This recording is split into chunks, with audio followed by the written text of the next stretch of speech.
What's going on everywhere? I hope you're all doing well. It's been a few stressful weeks, but we are able to be back with y'all tonight. Happy to be here. I hope you are as well to have us here.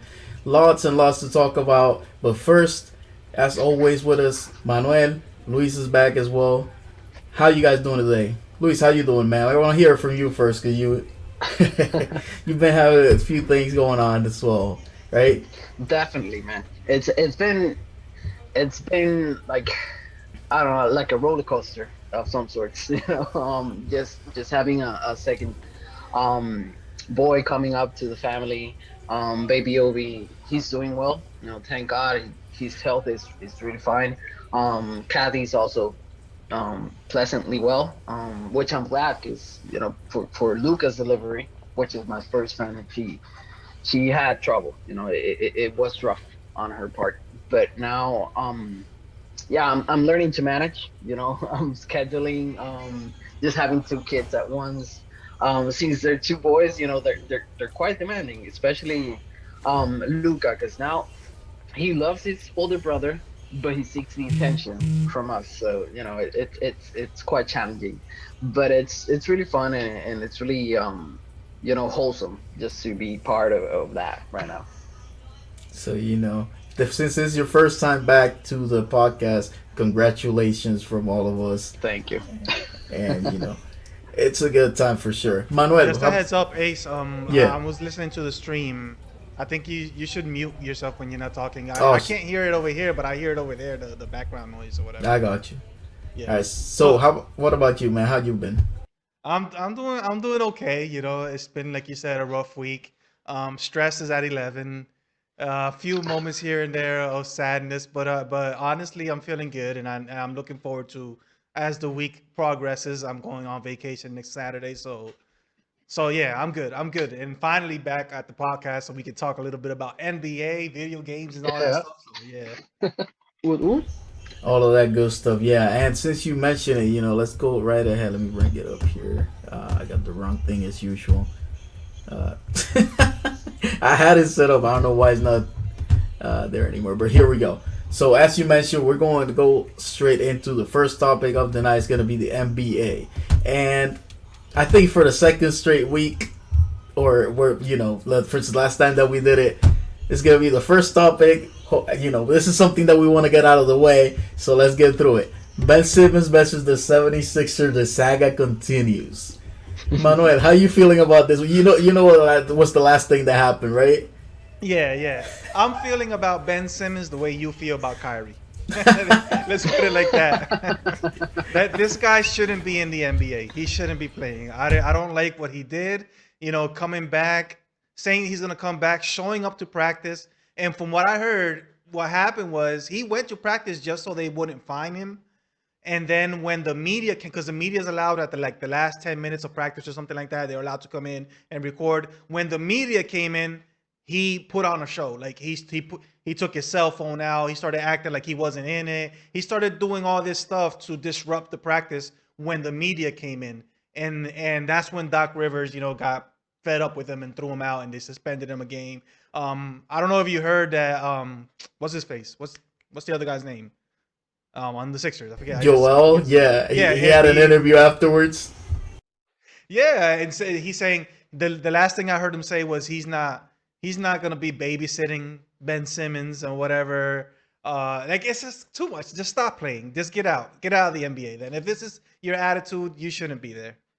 Because yeah, like you mentioned, we're about had it with Ben Simmons at this point, and this is his teammate, going through all of this, and he literally said it. He's like, I don't care about Ben Simmons. Let's talk about the guys that are here. We want to win a championship. This is what we want to do. Arroyo here is letting us know he used to love Simmons. That he's this bigger hater. He said, And I think that's what everybody remember. this is one thing that surprised me how wrong I've been about this. Because if you remember like a month ago, I predicted that Simmons would just stay, he would sit down, he wouldn't play, and eventually the Sixers were gonna look like they're in the wrong. But no, this guy is just he's just doing everything wrong, and he's getting all of the hate. Like nobody's behind Simmons right now. And to me, this is worse because Kyrie is disrupting the team in a sense that he's not playing. So, you're taking away a little bit of the championship hopes that they would have if you were there. But this guy is not only not playing, he's disrupting practice. Like he's intentionally disrupting the team. Like you're just harming who in my mind it's like what do you expect? Let's just say that you do this stuff and you get your way and the Sixers trade you or they break your contract or whatever. Do you think that the way you've acted in these weeks, other teams are going to look at you and say, I want him on our team? Like, what do you think is going to happen? It's just, it doesn't make sense. It doesn't make sense.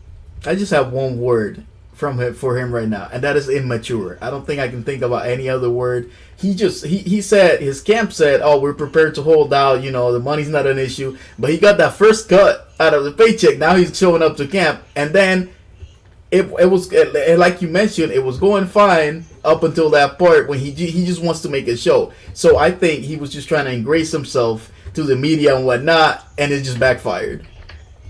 Definitely, definitely. This is the type of person that shouldn't be making millions in the NBA. It's as simple as that. Somebody like this should not be rewarded for what he's doing. I agree, and like you said, the prospects of a trade, he's just ruining that as well. Like nobody, even if people do want to get at him for talent wise, he is ruining his organization with the fact that his trade value is at an all time low. Yeah, and he's never gonna get like the max contract or anything. Like people might take him on just because he's good, and but they're gonna take you on like on a yearly basis or something like that. You're never gonna get an extension. You're never gonna get because what team is gonna risk it all on you? It doesn't. I wouldn't. I know I wouldn't. As a team owner, I wouldn't. And I am gonna be that guy. You mentioned, he might get some because he's good, but honestly, how good is he if he passes out of a easy dunk over Trey Young, who is 5 foot and then he's 6'11"? I mean, like I said, I think he's a really, really, really good role player. That's what he could be. Like he obviously has much more potential to be something beyond that. But at this point, I would say he'd be an asset. I think he'd be an asset. But people were saying him for Draymond Green straight up. I would never. Well, I mean, I probably wouldn't either. But Draymond Green is on the back end of his career, though, so maybe you're thinking about that too. Yeah, maybe. I don't follow the NBA, but didn't Ben Simmons at the start at least, or there was a time where people were referring to him as one of the key players in the future of the Next NBA, LeBron, the right? next LeBron. Yep. Right. So I don't know. I mean, sometimes media gets to you, in a sense that if you're immature, because from what you guys are saying right now, and I trust your judgment because you know the game, you're into this community. I think that that's what happened to him. He might have great talent, but he doesn't have responsibility in a sense. So I think that nowadays players are more affected by media than way before. In another sport, the MLB, um you know there's heat now on the post season with Astros and the Red Sox, all of that, and you see them like like a player, like let's say the pitcher, he went out to get Correa on a knockout. He couldn't hit it, and then he used his like his thing, his, I don't know, his closing thing. Like Correa does now, like, it's my time, and he said the same thing, and the media was like, and Correa was really nice about it. He was wise, and he stood his ground, and he was like, I mean, it's part of the moment, heat of the moment. But sometimes, that rarely ever happens. When a media outlet like selects the story and it blows it out of proportions, it gets to the players. And I think that, for the next LeBron or whoever wishes to be the next key player in the NBA, they need to play the game, and handle the media with the respect that the media deserves, but not like twist the media in a sense to his benefit because it's gonna blow back.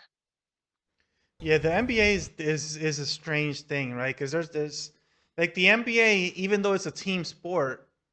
I mean, you guys, I don't know what you guys think about this. I'm gonna say, this is just me thinking out loud.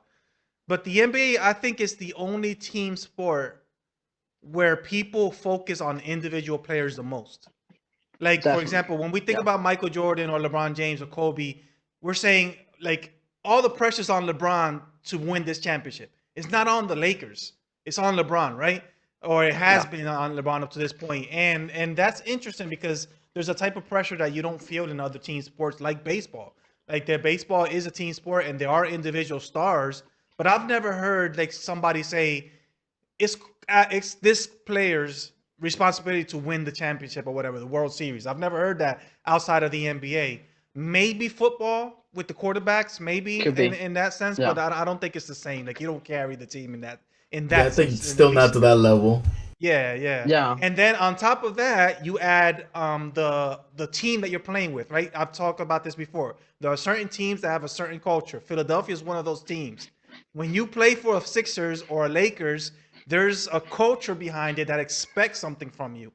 And Ben Simmons is not that guy. Like I don't he just doesn't have it. What's interesting about this is there's a video going around of LeBron talking to Ben Simmons when he was, I think he was in, I don't know if he was in high school or in college, and he warned Ben Simmons that this would happen. Like he told him, this is what's gonna happen, and how you deal with it mentally, that's gonna what's gonna make you I stand out remember or that. not.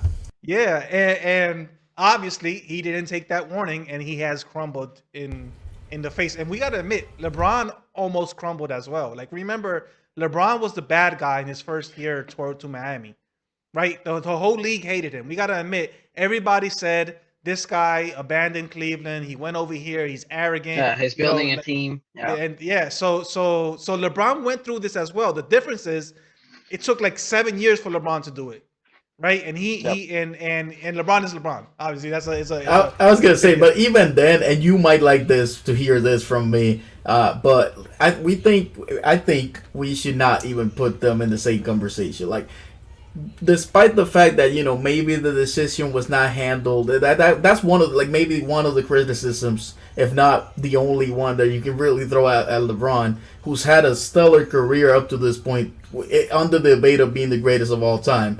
Uh, he, outside of the court, a consummate professional, no matter what. Nobody can throw dirt at him. Yeah. You gotta Definitely. respect that. Yeah, but the reason I Yeah. made the comparison was because LeBron was like it at that moment, right? And he had failed. He hadn't been able to reach that championship yet.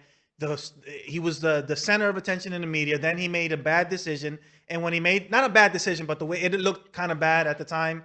Yeah, and then he crumbled in the finals against Dallas, right? That's the perception at least. So that everything up to that point made it seem like LeBron wasn't handling the pressure as well as he should have. And that's why I make that comparison. I think that this guy felt the pressure last season and he crumbled completely, and this is just his way of dealing with it. No. All right, so I'm gonna transition here real quick. We don't want to spend too long on Ben Simmons. We've been talked to death at this point. Here, the Brooklyn Nets, right? Not just the usual Kyrie stuff, right? But we're talking about James Harden not signing his extension now. I put it there, season in turmoil. That's not really for. I'm gonna give my opinion. I don't think that's the case. I mean, if he holds out and signs next season, he will make more money. Kevin Durant already signed, so I mean, arguably the best player in the game at this point. I don't think that you want to step away from being in the team with him. I don't think that the Nets are particularly in a bad place even without Kyrie. So, what do you think about this one, Manuel? I think they're in a better place without Kyrie. I think that James Harden can be more of himself, and I think that the chemistry that he has with Kevin Durant is gonna. I think this Brooklyn Nets this year might do better during the regular season because we don't know what's gonna happen in the playoffs than the Brooklyn Nets from last season, right? And I honestly think that Kyrie Irving breaks up that dynamic. I think he's the issue there. Even if he was playing, he is healthy. He's an incredible player. We all know that. But I don't think he fits with that trio of players because he's a guy that needs the ball in his hands. He's not a great, like, he's not a point guard. He's not the star of the team, so he's not going to be taking the last shot in a tight game. So what do you do there aside from put up numbers, right? We got two MVPs here. He's not. You can't argue that he's the third best player in the team. You mean Kyrie? Yeah. I don't know if he's the third best player. I mean, he's definitely the third option. That's for sure. Like, but yeah, actually, no, I agree. He is the third best player there. James Harden is out of this world, and Kevin Durant is quite possibly the greatest player playing right now. So yeah, I would give him that. And I'm curious to see because right now they're losing. This is only the first game, but right now they're losing against the Milwaukee Bucks, which is uh, Milwaukee's eliminated Brooklyn in the playoffs last year, right? Yeah. It was them. Yeah, so that's interesting how they're continuing that. I know that's gonna be all around the news and stuff like that. But I agree with you. I don't think their season is in turmoil. I think they're going to be the team to beat in the East. I would love to see the conference finals, the Eastern Conference Finals between them and Milwaukee again. Now, you and I did have a disagreement when we were talking about it in the chat about the whole Kyrie situation. Again, something that's been talked to that. Don't want to spend too much in that. But you were saying, like, how about you explain your position real quick? My position is that you're wrong. That's that. That's my position. All No, right. and as information continues to come out, like our positions are changed, or at least mine, continues to evolve or whatever. The last thing that I heard was Adam Silver talking, and he was explaining that the whole reason that this is happening is because the NBA Players Association and the NBA had two different views on the vaccine. Right? The NBA wants everybody to get vaccinated, I should say, but the NBA Player Association says no, it's an individual choice. So as soon as they did that, this creates problems with players like Kyrie. And then there's a whole another issue that Adam Silver was explaining. But the point is that Kyrie right now is the only player that this is affecting to this way. Like there are other players that aren't vaccinated in the league, and they can play because of the rules of the state that they play for, etc. But because he's in New York, right? Because he's Brooklyn, because of the rules that exist in that state, Kyrie's the only one that's being affected. So that to me makes me, I think that kind of strengthens my position that I was telling you earlier, that it isn't Kyrie that simply doesn't want to play. Like we're putting it all on Kyrie's shoulders. But let's be honest, the NBA said that they would accommodate these players, and they're not, right? The state that he just happens to play in passes a vaccination mandate that other states don't, right? Initially, he was going to play away games. The Nets said no. So all of this stuff, even though it is a consequence of his decision to not get vaccinated, is the only thing I don't agree with you, Ace, is the fact that it's not him simply not wanting to play. It's the league not wanting him to play until he does what they're expecting him to do, and that's my issue with the whole situation. I get it. I mean, the only thing I was talking about, or I guess the later one, as like you said, more information came out, was the fact that he's not gonna. They don't want him to play on any of it. I guess they also feel it'll be disruptive. Where you're here, you're not here. You got all this drama coming with you, but he will get paid for those games. The games that are there making him sit, he will get paid for. Just not the ones that he's forced to sit by for the because of the mandate or whatnot. That's what I understood. No, he was gonna get paid. Yeah, he was gonna get paid for playing. Any game that he didn't play, he wouldn't get paid. That's what they were gonna do. So basically, the home games, he wasn't gonna get paid for any home game. He was gonna lose, I think it's like $20 million or whatever during the season, something to that nature. And I understand if I'm an owner of a team, you don't want a star player to play in some games and some games not because you can't get chemistry, right? And then what's gonna happen in the playoffs when you have home court advantage? So your guy's not gonna be there in Game 7 in the finals, for example, if that's your plan. Like I get that from an owner's perspective. I just think it's sad. Go ahead, go ahead. No, it's just let's face it too. Like it's the interviews after the games and whatnot. They're gonna take over with that. It's messing up everything Yeah, else that's going on in yeah. the court. Definitely. It's going to disrupt it in more ways than one. And Kyrie's not the best guy dealing with the media, so he's This is not. It's not going to turn They're out gonna well. target it. They're gonna target Yeah, him too. definitely, definitely. But ultimately, my issue is that I think, and I might be wrong with this, but I think it's sad that we live in a time and place right now where this sort of stuff has to happen. Like it makes me uncomfortable because it's not affecting me, but it could affect us one day, right? We could be the Kyrie of our situation at some point, and I think that it's sad the way society, this part of the world, has targeted and marginalized people like Kyrie. I don't agree with that, right? And that's just me setting NBA up to the side, right? The NBA is one thing, but what's going on with this vaccination and COVID is absurd. To me, it's absurd. Like, and I know that's not the topic, so I'm not gonna go down that rabbit hole. But I just don't like it. I don't like it. And like we mentioned before, it's an unfortunate thing, and I don't think there's necessarily a right or wrong answer. It's a choice thing for when it comes to him and whatnot. So don't want to spend too And much. But again, 95% of the NBA is vaccinated. So what is the real issue? Right there, like what is supposed, I don't know what the numbers are, but I think it's like after like 80% vaccination or something like that, or 90% vaccination, you're supposed to have herd immunity in a society. Obviously the NBA is not a society, but when 95% of the league is vaccinated, and you got like a handful of players that aren't vaccinated, and most of them are in states that don't require vaccination, then why the target on this guy's back? Right? Why is the issue on Kyrie? And I think it's because of his history with these type of stuff, with his history with the media, his the way he's dealt with different teams. I think it's because of who he is which is that why this I'm is sick of happening. it. Yeah, definitely. I think that affects the way we view the situation. If this was the first time that he did something like this, I think we'd have a different opinion. I think it's the fact that we've seen something like this before in every single season prior. That's why we look at Kyrie like, okay, we're tired of it. We're sick of it. But just to wrap it all up, to answer the question that we post here, is there season of turmoil? No, they'll be good. KD's signed for with them. Harden's gonna eventually sign. He's holding out for that money. And you can't really blame him for that. That's the right move right there, I would say. Yeah, one hundred And percent. Kyrie, the situation, in whichever way it unfolds, like even if they ended up being able to trade him, they could get some decent pieces, and it's not like Kevin Durant and James Harden need a whole lot more. Yeah, what do they need? They need role players. Is what they need. Like they don't really need too much. Arguably, it would be best that they had a role player. I mean, a good bunch of role players over another star. There's only one bowl to share. Yeah, definitely, definitely. Although they did show last year that even though, like they all of them scored crazy numbers, like so they showed that they can do it even with They three had to players. because that defense was ridiculous. So they Yeah, had the to score. They defense had to is score 200 points because they allow 199.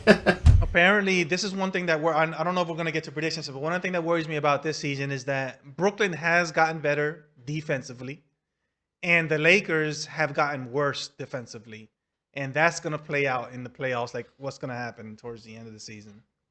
And since you brought it up, we're gonna go jump right into this one. And Luis, even though you don't follow, feel free to throw your weight on this one as well. We're gonna be predicting whatever we feel like on the season. Manuel thinks the Lakers are gonna win it all. Manuel, tell us why. Oh, no, no, no, no. I want the Lakers to win it all. That's the difference. I want the Lakers to win it all. More likely than not, I think a surprise team is going to come out of the West. And in the East, I think if everybody stays healthy, again, the Eastern Conference Final is going to be Brooklyn against Milwaukee. And right now, I can't have predictions. I have to see how they play throughout the year. But my money is probably on Brooklyn. I think that they'll probably be able to pull it out this year, especially if they make mid-season trades and get some more role players and stuff like that. I think that they can get better. I think that Milwaukee, although it's a great defensive team and whatnot, I think it really depends on Giannis, right? More than anything else. And they say he's shooting well this year. They say he's coming back with the jumper. If he does that, he's going to be pretty much unstoppable. But if not, we're still going to have the same Giannis that we've had before. I was gonna say they say that about Ben Simmons, but Giannis actually works on his craft though, so hopefully that's gonna be a thing. Yeah, and in the preseason, he was hitting his shots. That's the thing. That's why everybody's saying, "Wow, he's actually hit the jumper or whatever." So rather than predictions, this is my hope. My hope is I already said the Eastern Conference Finals. I hope we finally get in the Western Conference Finals, Clippers versus the Lakers. I really hope we finally get that matchup. That would be cool. It's And like back and in the day when we were hoping to get the Kobe LeBron series, but this one is yeah, one that we've been wanting for a while as well. yeah, it's been too many seasons of too much hyping it up and all that stuff. We need that. We need to settle once and for all who's the king of LA, even though we know it's not the Clippers, but whatever. But still, we need to settle it once for all in the series. And I would love for the Lakers to clash against Brooklyn. You know, it's gonna remind me of LeBron's first championship against Oklahoma, which was against Durant and Westbrook. Like it'd be so awesome to bring that full circle. It's gonna be so hype. So that's my hope and expectation. Absolutely, I think that would be that's been the rivalry of our time or the recent years. LeBron versus KD. Then he went to the Warriors and got him back. So we got to settle that as well. Definitely, and nobody's gonna tell me. I know I'm probably in the minority here, but I believe genuinely that up until the last season that Durant went to Golden State, I honestly do believe that Durant was scared of LeBron. I think the Durant was genuinely scared of LeBron. Head to head, he knew that LeBron always got the better of him. One on one, when you look at the numbers, LeBron always got better numbers than Durant when they went one on one or whatever. But when he went to Golden State, I think something happened in Durant's mind where he's become the Durant that we see now, where he's the best It just and clicked. nobody's better than him. Yeah, it clicked, and he dominated LeBron in those two series. Like he really loud. So I think that's going to be interesting to see that Durant against this LeBron, right, and see what happens in the finals. I'm gonna give mine as well for what you just said. I am on the same vein. I want to see the Clippers versus Lakers on the conference finals. I think the Bucks deserve to get back at the conference finals as well. With Brooklyn, it's gonna be a tough one for sure. And then ultimately, either seeing, I would rather, if I had my choice, I would rather the Lakers advance so that we can see LeBron either taking on Durant again or uh, taking on Giannis. That's going to be a good one too. I mean, but other than that, that's what I would Passing like. on Yeah, the generation, that'd be awesome. yeah. So one of those would be what I would prefer if I have to make a prediction right now. I don't know. I'm not feeling huge on the Lakers because of the injury issue, man. Unfortunately, That's a big, big, big, big problem. They've already got 3 injuries in the yeah. preseason Well, alone. so So that's I'm a not big issue. feeling great about them. I don't know though. Like the Clippers always have a hard time for some reason. So I don't even know if they make. Hopefully, because I mean it's about that time. But on the East, I still got the Nets, whether Kyrie's there or not. Yeah, I think Golden State is going to be a big surprise this year. I think they're going to play much better. I think Curry is going to put up numbers as always. Is going to be incredible. Clay gonna be The back. Sixers is a sad, yeah. Sixers is a sad story. I don't think they're going to be able to pull it off with all this stuff going on. But if they get, but going back to Golden State, I think they're going to have a great season this season. And if Clay comes back on time, it's going to be even better for them. Like I hope so. I hope so. Because even though I don't like Steph, I feel kind of bad for him that he's gotten this You got a stretch of raw end bad of the seasons. deal right here. Yeah, Yeah, yeah, definitely, definitely. I'm gonna throw one at you, and you tell me what you think. Prediction for MVP. I'm gonna go with KD, especially if Kyrie's not there. What do you think? I don't know, man, because the MVPs has been very unpredictable these last few seasons. Like I don't know what the criteria is anymore, right? It's kind of strange, right? But I'm gonna say something that sounds very stupid, and I think it's gonna be LeBron. I think and the reason why I think he's going to be LeBron is because there's been 2 straight seasons ever since he got to LA. It seems that the league wants him to win. I'm not saying he deserves to win. I think that the league wants him to be like the oldest star in history to win a league MVP, Gonna be and the they want, lifetime achievement yeah, MVP. exactly, and I think they want him to win, and he's been on the in the like contending in both of these seasons, and he gets injured. So I think that if this season he doesn't get injured, I think the league wants him to be.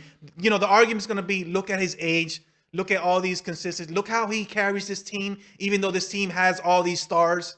Look how he brought on the old people to his team, and he look at his numbers still. Like I think that all of this stuff is going to factor into to the discussion. It's going to be more of a legacy thing. They're going to be like, wow, he deserves an MVP if he makes it that far, unless the numbers are so drastically different on Durant or Giannis, unless they're just so dominant that there's no conversation there. But if the numbers are at least manageable, I do think that the league wants LeBron to win that MVP. I'm gonna channel my inner you and say I disagree, and that's all I'm gonna say about that one. Luis, But do you have a but wait, favorite for? do you Oh, disagree? Do you disagree that he's gonna win it, or do you disagree with my analysis that the league wants him to win? Because that's my point. I'm not saying he deserves to win it. I'm saying that the league wants him to win it, and as long as he gets in that conversation, I think people are gonna vote on him because of legacy. I do The le- think that they wanted to win it. I do think they had some. They control some of the outlets, media outlets too, and whatnot. And it was a whole thing with them saying, "Oh yeah, LeBron over it." Whether he deserved it or not, he was always up there in the top 2, 3 during the whole season. Luis, what about you, man? Do you have a random prediction for the MVP, Um, most valuable player? I don't have like a prediction per se. I do agree with your points. I think it will, you know, be on Giannis, LeBron, or KD. Either one of those guys.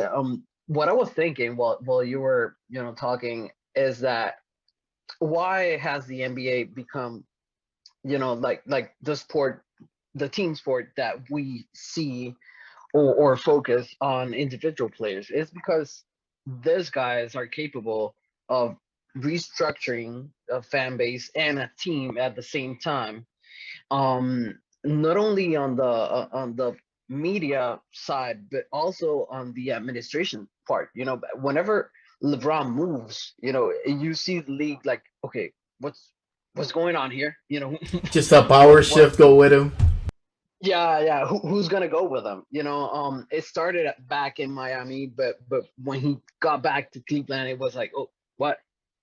And then he went to Lakers, and we're like, whoa. And also, KD and the Golden State, and now in the Nets, it's like they're powerhouses. They're like magnets. They attract so much attention, but not only attention, respect from other players, and people want to play with these legends because, in a sense, and that's something that might be like a huge topic for another conversation. But I think that this happening because the younger players need that experience, to back up their personal confidence in order for them to become these legends. I think like Ben Simmons, the guys that are just getting, you know, attention now. Gianni's, for example, huge player, but he needs more experience for and respect from other players to be in that conversation of, no, you're a legend now. You're this. You made it. And I think that the new players, especially now that the NBA is not only like center in America, and now the NBA, it's the best basketball league in the world, right? Because you go scouting in Asia, you go scouting in Europe, and you have players from Latin America. You have all sorts of chemistry and flavors and skills and whatnot. And now I think that since there's too much new coming in, there's not enough old, and maybe that new folks need that that groundness that comes with the grit, with the experience, with the backhoes.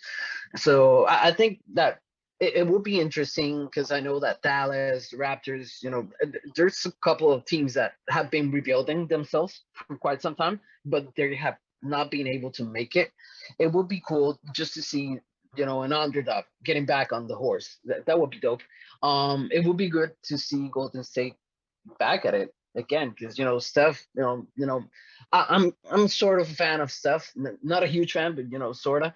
And it's been a pain just seeing him be alone, because everyone just gets ruined, while around him. It's like he's the paranormal activity around the NBA, for injuries and whatnot. So on the MVP, I agree with you guys. On the hot take, I think that I it might be, since we're handling like a rough schedule. We're starting out from a different point and whatnot. I think this season is going to be like on par with the drama with the past season. Same teams or most of the players will be there. But it will be cool just to see a new face, especially since we're now in a new schedule. Maybe that handles, differently. It would be cool. I do want to say Steph is a candidate as well. I mean, he didn't have the help last year, and he still put up ridiculous. We thought that was gonna go down. Yeah. The efficiency was gonna go down because people are gonna be double and triple teaming him. He's still to put up that numbers, so he's gonna be something. Giannis, I do want to say real quick, he was named one of the top 75 of all time for the 75th system of the NBA. And something that I found hilarious once we were talking about it real quick. Uh, if everybody wants to play, like you've seen everybody want to play with LeBron, right? But besides, I think Kawhi, why was it so hard for Cleveland to put a team around him? Well, the answer is Yeah. simple. It's what's his space? The owner of the team. He didn't want to. He refused to. Gilbert. He didn't like LeBron. That's the side of the story that people don't get, right? The reason why LeBron left the first time and the second time is because of that relationship. So when you got the owner of the team telling you in your seventh season, we're not gonna do this for you. We're not gonna get teammates around you. What are you supposed to do? You're gonna just stay there? So Yeah. yeah, so that's the reason. It's because of him. We gotta, yeah, but see, I understand that seven season in, right? Of course, but then Zion's trying to do it now when he's bare, like he hasn't played a full season even. So Oh, at you this mean oh point, Zion? Zion, yeah, Yeah, yeah, definitely. I want to say though too, like the let's not count the Lakers out in the sense of like what I was saying earlier. I think the narrative is going to be there for a lot of teams. But for example, we got Giannis. The narrative is going to be he's the next best player in the world, right? He's this is his time. The narrative with Durant is going to be the same, right? The same narrative, and he doesn't have Kyrie. Can he carry the team or whatever? The narrative with Steph is going to be, can he still keep competing? Can he come back to form? Will Clay be back? The narrative with Kawhi is the same that has been since he's gotten to LA. And I think that I love the narrative with the Lakers, and it's the fact that they haven't announced it, but it seems like this might be the last season for Carmelo Anthony. Like this might be Mhm. his last shot at a championship, right? And that's what LeBron told him to get him to come to LA. He said, "This is it. Like this is the last shot. This try to do this." And he said the same thing to Westbrook. Westbrook has not been able to get it done in any of his teams. He's older Yeah. now. He's more careless now than he's ever been with the ball and whatnot. So can LeBron? Everybody's been saying he's not going to win another championship, even though he won the bubble championship, right? And Westbrook is not a winner. Carmelo is not a winner. Anthony Davis is not a winner. So LeBron is basically telling these old people, minus Anthony Davis, but Anthony Davis might as well be an old person with all those injuries. He's telling all these people, "Come, He's selling dreams. I'm giving you this last shot." He's doing the same thing with Dwight Howard, with Raja. Like he got all these people. This is it right here. Let's do this. Let's show people that we can do this. And I like that narrative, and that's the reason why I think that if his numbers are up there and the wins are up there, he will be in that conversation, and he might pull it off for the MVP. It's only because of that narrative. and yeah, that should be the narrative. I mean, people have been trying to push the narrative that is the Lakers are a super team, but come on, this is not 2011. Let's cut that right here, right now. All right, so we're lacking for more predictions, but we're gonna move on for the next few things. As always, we have a little bit of everything here, so we're gonna be talking about movies and TV this time. Why don't we get started with What If, because it ended, but we haven't been back since then. Luis, why don't you get us started with What If? How are you feeling about the end and whatnot? Well, the ending was surprising to see the least, because I remember that when the Thor episode aired, um, I had what if fatigue. That episode. I don't know why, but it did not land with me. Even though we had Chris Hemsworth, backing up the episode, the episode was fun. It wasn't that it was bad, but I don't know. It did not do it for me. But then After that, we had the What If Ultron 1 episode, and that episode for me was phenomenal. Just seeing it was fast paced, but it didn't bother because in a sense they made it like fluid. They had the chops for it.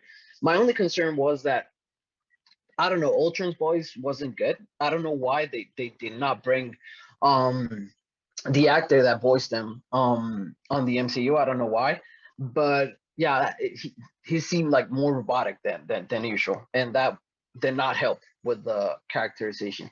But aside from that, it was an awesome episode, and I don't know if we're delving into spoilers, but the way that everything connects in the end, and that it seemed like at first we thought that this was an anthology, type of series, everything just floating around. They will never like come across each other. But the way that they like handle everything, and in the end, it was really good, especially because we had like a relationship, especially with T'Challa, seeing him back again. That was awesome.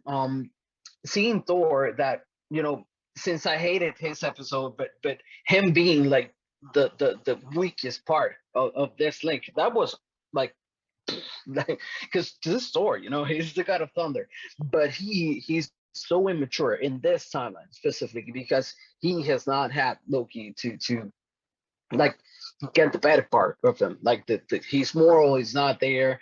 He's just immature in all senses, and just having been there, like being the worst part of the team, that was like refreshing, and seeing Killmonger be Killmonger and all that was really awesome. So I, just because the finale delivered, I would say that if I had to put a number on it, I would say that 8.5 should be fitting. Because we've had a couple of weak episodes in the past, but the ending, yeah, it got me back. I want to see season now because I know that they have the like the means to tie this up in a proper manner. And yeah, it was refreshing. I find it interesting that those are your thoughts on it. By I don't even know what the episode that Thor was in. By that point, I was like out of it completely. I was like looking at my phone the whole time. I do give you the fact that the later two episodes were better. First off, the second to last though, I was like, here we go again with Marvel pushing, pretending to like, oh yeah, these two normal humans are the only ones that can survive. We got Iron Man, Hulk, and everybody else died, but not them. Yeah, okay, whatever. Yeah. But it was interesting. The premise of everything else past that was interesting, and especially on the last episode. However, it did I was like I said, I was out of it. I enjoyed that, but it didn't redeem this series for me, and I honestly do not want to watch the second season of this. Okay, that's cool. On the side of Hawkeye and Black Widow just being there, I think that, yeah, you're right. Just because the MCU has, in a way, I mean, we still have to see whatever Hawkeye is going to be on his series, right? But Hawkeye in the comics, he's the strongest Avenger to a sense. Because and when I say that, you could be like, "Are you crazy, right?" No, because in a way, he's the one that has like a backup plan for every hero if there were to like change types, right? He's the only one that has So he's that. the Batman of Um, the Avengers.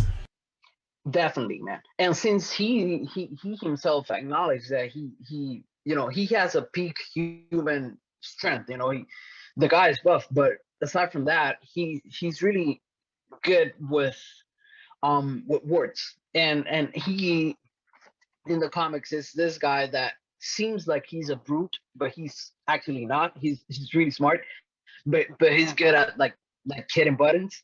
So you get mad and you lose your temper, and he's there, just standing still, laughing at you. He's that guy, and I think that the MCU has has never gotten that part of him quite right. I don't know if the series will like be that, because the last thing we saw of him was, before Endgame, he was Ronin, right? So he was an assassin. He was killing off the best assassins in the world. He was hunting them down, and I don't know, man, but yeah, Black Widow, that did surprise me, but Hawkeye, not so much because of his comic background. All right, so you can let us know how it goes on this series because I honestly could like I might watch it, but I'm not like super. Oh yeah, I'm gonna watch it on this first day and whatnot. I might end up watching it, but I'm not feeling forced to do it. So you can let us know how that goes. Manuel, you didn't finish it. What were your thoughts up to the point where you did watch? No, I probably will finish it. I haven't finished it, but it's only because I haven't been able to finish it. I probably will finish it. I will say based on what Luis was mentioning, I don't like that. I don't like that we have to redeem what came before with the last episodes. Like that's where they get you, right? They get you with these last episodes. They finish strong, and therefore I'm gonna watch season two. I don't like that tactic. It's similar to some of the movies in the MCU where the movie's like, all right, the movie's fine, but then they give you the end credit, and then you have to watch the next one. I don't really like that style, right? So I don't think I'm gonna get into season two. I had said that I wasn't gonna watch season two. I most likely will not watch season two, but I will finish the last two episodes. Up until that point, I think the series is a seven, and I don't think I can give it beyond a seven. I would have to see what happens in the last two episodes, but even if the last two episodes are incredible, I still think I would leave it at a seven because of the series as a whole. Yeah, I definitely hear and respect that. All right, so we're gonna quick fire some stuff that we have watched then, because we still got quite a bit to go. Uh, the Venom, Luis and I watched it. Manuel, you didn't watch it. I think we might remove the spoiler I will thing. not watch it. You will not watch it, I will not watch it. so we can just talk I'll about watch it. it. I'll watch it one day when if it's free in some sense. I'm not gonna spend money on it. All right, spoilers, no spoilers. You let me know. It's up to you. It doesn't matter. I mean, I would rather not know about the post credit, but you can spoil the Okay, rest of the movie for me. okay. Okay. Well, I Unless you mean, really want to talk about it. If you really want to talk no, about no, it, no, go right ahead. no. That's fine. We can. I don't. I don't know. I liked the movie. It was okay. It was good. I liked it better than the first one. Uh, I really like Woody Harrelson as this character. It was points in the movie where I looked at him and I remember that old Spider-Man cartoon and I'm like, wow, he just looks just like the character. And I Yeah, man. really liked him. I think he was a huge strong point to that film. I enjoyed it. It is what it is. Venom, madness, nonsense, and whatnot. It was a good time. That's my take on it. I don't the end credit scene. There's a whole lot to deep dive into that, but we're not gonna do that. But it has implications. Let's just say that. Luis, what about you, man? What do you Yep. think about it? How you like it? Venom 2 this time around, I think, yeah, haters of the first film will probably hate this more because it has like more of the things that people hated from the first. This is a basic B type narrative superhero movie. It's not deep on any level. It's not the movie that you'll go and say, I did not understand like this shot. There's no like artistry behind most of it. It looks great. If one can point out, I think that the CGI in Venom, especially the first movie, people say that the fight sequence in the first movie, it's like a blur. It's messy. I would disagree to a sense because I think that the CGI in Venom, especially with the symbiotes, not everything else, because there's something like explosions and whatnot, but the way they handle the goo and the way that the Venom smiles, and it might be one of the best like CGI effects that we have right now, especially and that's saying something because when you think about like I don't know, Falcons wins. They never look quite right, right? When you think about him flying, Iron Man is one thing, but Falcon is like no, it doesn't look real. Wanda Maximoff, using her hex powers. it doesn't look quite right.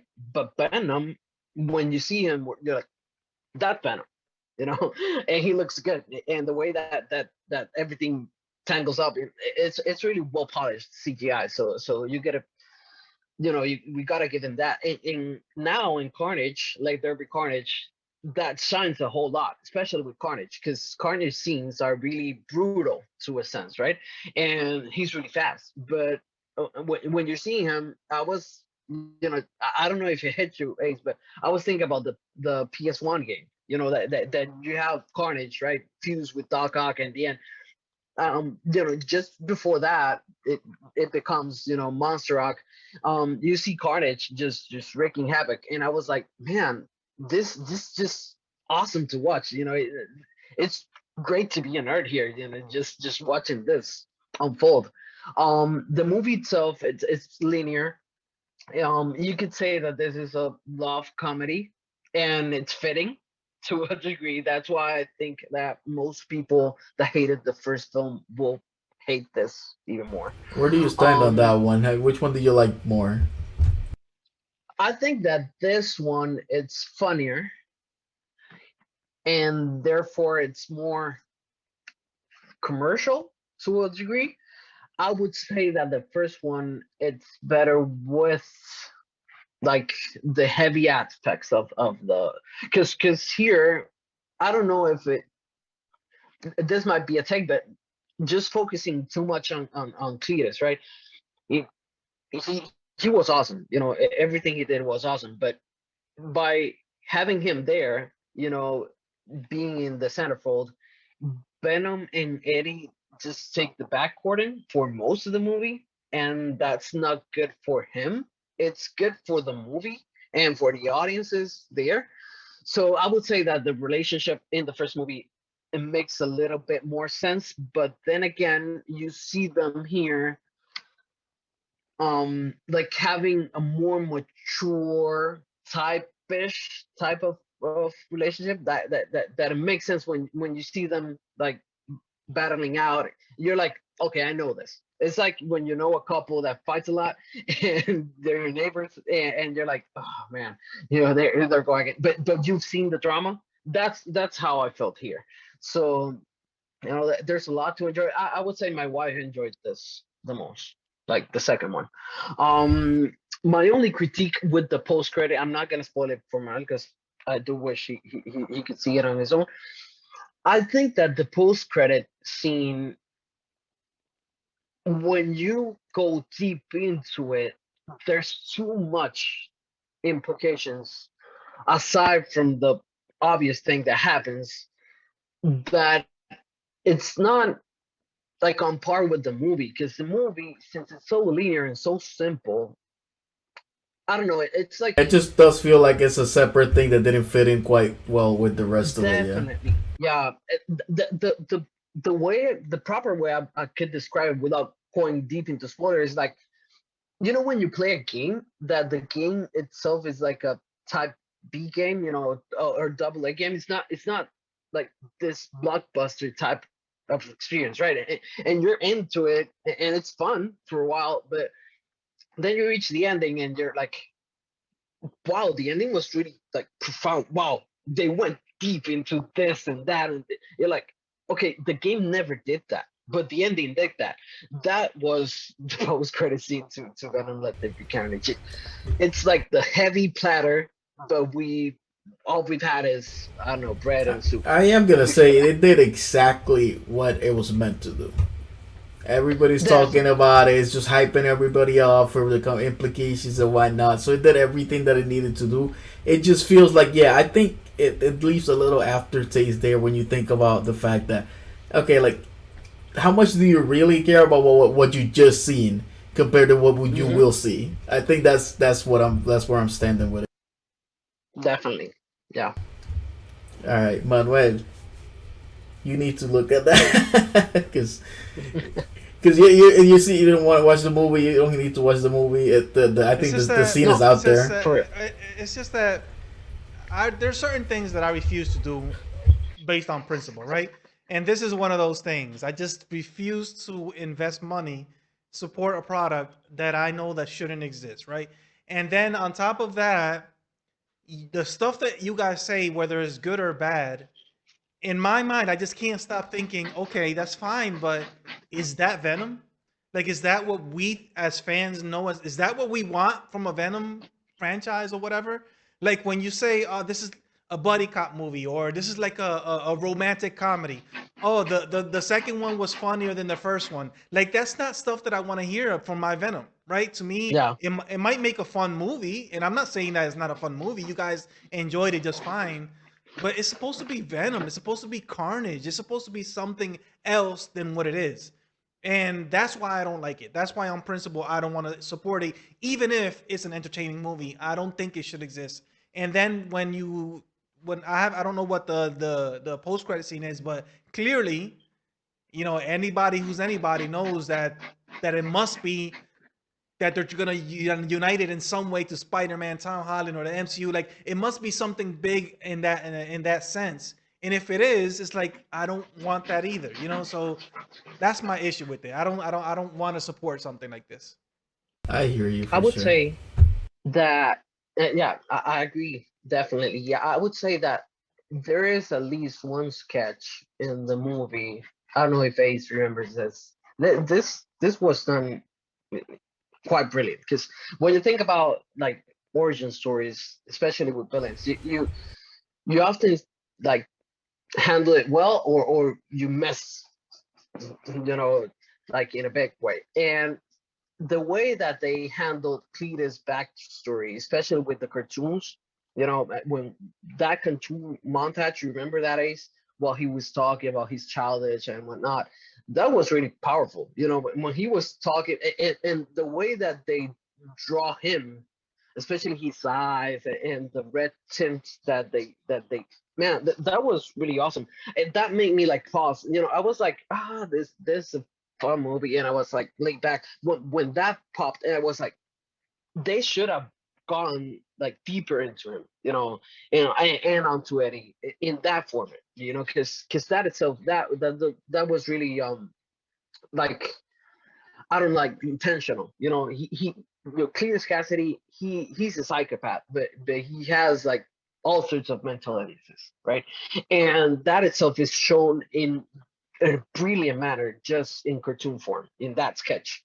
And I wish that the movie, had more like courage to go there, and just handle drama. Because the thing about Venom, the first one, the second one, is that you don't see, especially in this one, you don't see the gravity of the things that are happening with the consequences that should be unfolding with this characters.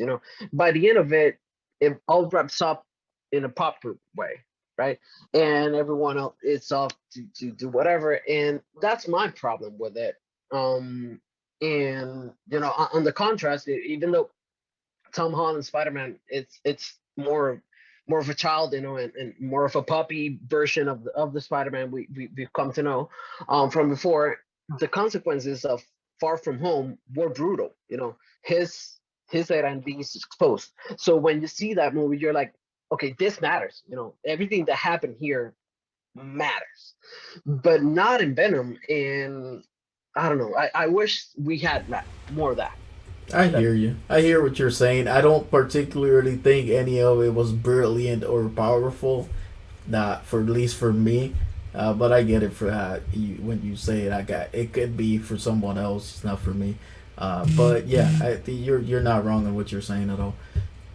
Sorry. So next thing, and we're just talking about stuff that we have seen since the last time we've been here. I've been watching the Daniel Craig set of 007 movies. I how you I liking that? it's alright. I don't feel like it's like I don't see it like a must see TV. It's just it's alright action movies. Maybe I don't know. Maybe Where are I've you at changed right a little now? bit like that. I finished Skyfall. I was trying to get to see the other one, but I wasn't able to yet. So And then not even Casino Royale. You didn't enjoy Casino Royale either it as was much. it was okay. It's just I don't know if I don't feel like, oh, this character that I like I'm super invested in him. Yeah. but it was alright movie. I did like the intricacies of the mind games that were played at the table and whatnot. I do appreciate that, but I do not think that they're like must see TV. Is all. Yeah, I would agree with that. I don't think any. I mean, I think that Casino Royale is, but yeah, I would agree with the series as a whole. I don't understand the hype around this series. I mean, obviously it's James Bond, but I really don't understand the hype around these movies. Like people act like this is high end cinema, and I don't think any of them are high end cinema. Obviously, I haven't seen the newest, the recent one. I will eventually, but well, one thing I will say about Casino Royale, obviously, it's also a time thing, right? Like the when it came out, it was a very different take on Bond, so that obviously impacted people in a different way. A lot of the scenes are in that one room with the casino, and like to make an action movie about playing cards is like that's to me is pretty brilliant. And there's little things like that that I say at the time that movie was really special. But yeah, I agree with you with your take in general about these James Bond movies. They're not must see movies. Yeah, I think. I mean, I like Define. I don't know that I felt super compelled with the whole relationship or whatnot in the end of Casino Royale. I think that might have been to the detriment of my thoughts of that movie. Other than that, it was fine. It was a fun ride, How but about the ending of Skyfall? Because that's the reason why I hate that movie. Like I hate because that movie because of the way it ends. Like, what's the point of the movie then? If she dies anyway, like, would you watch that movie again knowing that she dies at the end? There's no point. There's and I absolutely no probably, point. to be fair, I probably would have watched him again I regardless. mean, But yeah, of course, but I mean, knowing like the whole movie is about saving her, Hmm. and you don't save her, right? So what's the point of the movie after that? This is something that happens to me with The Dark Knight Rises, right? The Dark Knight Rises. If you, I don't know how many times have any of you watched that movie. Like how many times have you I watched think The that Rises? twice, I but Right. think the yeah, it might for be me two, is the weakest two, three one in times. the Nolan verse. Yeah, because remember that The Dark Knight Rises, most of the movie they build it up in a way that what's his face from Tom Hardy, what's his name, Bane. Bane. They Bane. make it seem like Bane is the one that escaped from the prison. He's the bad guy. He's this and whatever. And then when they reveal at the end that it's not him, it's It's her, Talia. and he's nothing. Like rewatching the movie is like all of these scenes that hyped it up. That like, oh, there's this, he escaped and all that stuff. Now that you know that it's not Bane, Bane no longer is he's a weak guy. Like there's no way to appreciate him in the second time around. The first time you believe that he's awesome, and then at the end this happens. So that to me is something similar to that's what I was trying to say with Skyfall. Like Skyfall Hmm. is not a movie that I'll watch again, but because of this, because you know how it ends, like it's even less motivation to watch it because that's the point of the movie, and now you know that it doesn't end like that. So that's why I don't understand why people the fascination with Skyfall to me is mind-boggling. I don't understand why people love that I movie did so like the much. bad guy. I think The that bad guy was who? It was Javier Bardem or was Yeah, it? Harry, everybody. yeah, Harry Yeah, Bennett. see, that's the thing. Like, anyway, that's my thing. I couldn't believe that his character because I know Javier Bardem, right? And I've been following his career since pretty much he became a star. And to see him in this movie with that wig and whatever is like I know that this is just an actor with the wig, right? And I couldn't get past that. I couldn't get past it. I don't know Makes sense. which one is my favorite, but I would say to Skyfall's defense that I think that what makes Skyfall special, yeah, the surprise factor it dies off if you've already seen it. Definitely agree, but it seemed that the movies before Skyfall they had the right ingredients, but they weren't like. And when I say this, I would say like his films, right? The Craig films, because the other films, the Pierce Brosnan films, which I saw when I was little, those, he was my Bond at the time, right? And I saw him, and I was like, man, it is cool because it's like seeing um what's his name I can't remember now, Tom Cruise in MI, right? Just seeing him, but with a like a British type of story approach, stealthy detective, all that. And the Craig films seem more grounded, and they did not have the fantastical approach that some other Bond films had, especially the Pierce Brosnan films, right? Because they had ground, but they had like way over the top fantastic elements, like the Aston Martin just roaming around with pure ice. That was like that's unbelievable, right? But when you see that, you're like, man, I'm chugging this popcorn. This pure flick right here, popcorn flick. I'm enjoying the heck out of it, and I think that Skyfall delivered on all aspects in a proper manner. I wouldn't say that it's the best film in the Craig um collection, but I would say that is the one that you go like, okay, the score was great. The main song with Adele, what a banger. You have the starting, the opening sequence. Phew, that gave me chills. You have all those right elements, and they're just there in a good mix. And I think that before that, we had good action or good drama, but not on par everything. And I think that's what makes Skyfall special, at least in my mind. I don't know. I think there's a few things in there might be corny, but I think they just think about the character and the series and whatnot. So I wouldn't fault them for that. Um, you were saying about the car going on the ice and stuff like that, and I was thinking, at Fast and the Furious, like we see your nonsense and we race you a submarine. Well, Yeah, not really. That is what James Bond is, and that's part of what Luis was saying, right? Skyfall is the most James Bond of the Craig films, yeah, and because of yeah, those fantastical elements, that's what James Bond has always been. He's always been fantastical. Like Fast and the Furious is something modern, a modern take on that. So I would say too, this is another thing that a lot of people don't really know because this is more behind the scenes. I think one of the flaws with this series as a whole is that the Casino Royale tried to establish this Bond. And Quantum of Solace, we think it's a sequel, but it's not a sequel. We no, watch it as a sequel, but it's not a sequel. The director actually tried to reboot the series the second time. So the yeah, the the James Bond that we have in Quantum of Solace, even though it's the same character, the same actor, is not the James Bond that we had in Casino Royale. It isn't a real sequel. And then when we yeah. get to Skyfall, it happened again. They tried to reboot it a third time and try to make it more loyal, faithful to what James Bond was. So we have three movies that aren't really on par with one Yeah, they're another, and not it's I consequential, think but I they're not. yeah, didn't Yeah, know that, and I think that was a detriment to me watching him like that because I didn't know that was the case, and I'm like, well, I yep. feel like there's some sort of yeah, disconnect between them. Yep, there is. See that's a shame that you didn't. I didn't think to tell you that beforehand, but that's one of the reasons why they're not as enjoyable, especially back to back, because they weren't yeah. made as part of the series. They were actually made He as doesn't grow reboots. Yeah, and it's as not like much. it's You know, one he character. That's why I'm interested in this last movie because this last movie, from what I've heard, it does wrap everything up. It does connect it and make it seem as though it's the same character throughout this series. And from what I've heard, they do it well. Like they make it seem this movie makes the series seem greater than what it actually is, and I'm curious to see that. I'm curious to see that. Well, I'm hopeful for that one then, because I feel like maybe if it helps with that disconnect, then maybe I'll have a higher opinion on the thing as a whole. All right, so Manuel, you had a few things that you had watched in the time that we haven't been around. Midnight Mass, you mentioned, was one of them, and you had another Yeah, one. I think pretty much that's the only thing I've been watching. I can't remember. I didn't write them down. I don't know what else I told you. But Midnight Mass, I've watched Midnight Mass. I don't know if you guys know what the series is. This is the same guy that made Haunting of Hill House and the Oh, and the, okay, the okay, sequel.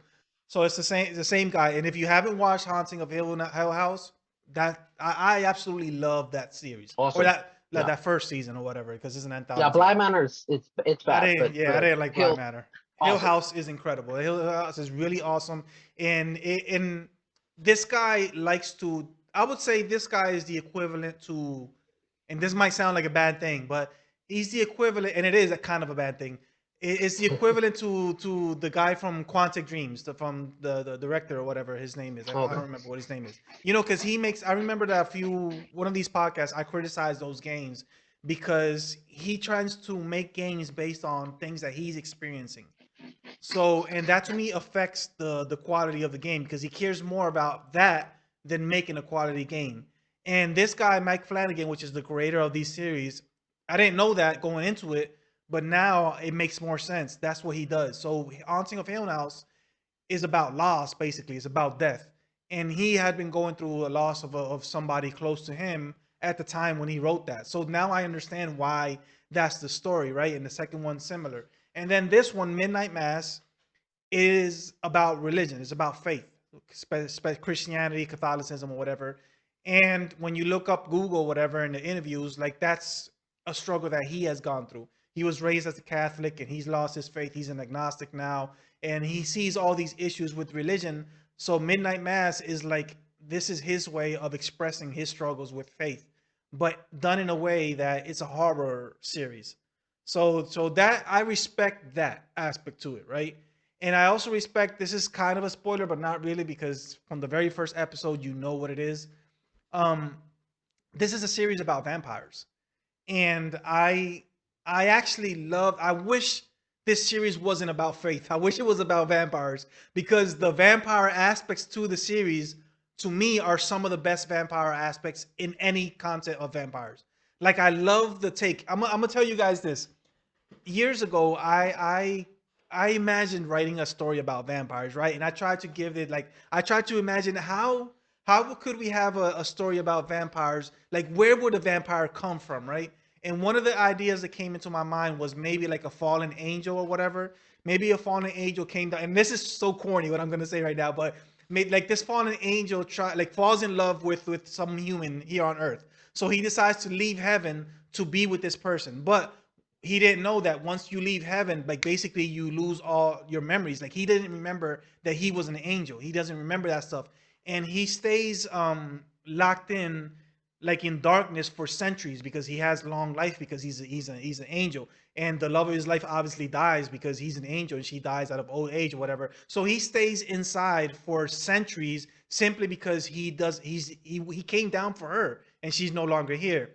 And then in the darkness, his skin starts getting used it adapts to the darkness to the point where he evolves and therefore the light harms him. That was my way of explaining why vampires can't be in the light. Is because his skin evolves to be adapted to the darkness, so he can't be in the light. And That's then dope. You should sell that. Yeah, it's and I not a think then bad that take. sounds dope. yeah, and I tried to explain the origin of the vampire in that way. Like, why do vampires drink blood or whatever? Well, because he's like being in solitary by himself for so long, his body starts to feed on his own body to sustain itself, and that's why it needs blood. That's why he But feeds yeah, on blood or what. So anyway, long story short, that was always my idea, and without giving away too much, that's basically the origin of Midnight Mass in this series. And I love that. I was like, wow, this is something that I imagined years ago, and that's kind of what they did here in Midnight Mass. Like it isn't a fallen angel or whatever, but they play around with that idea, and I enjoyed that aspect to it. Right, the horror aspect to it was awesome. To see the actual vampire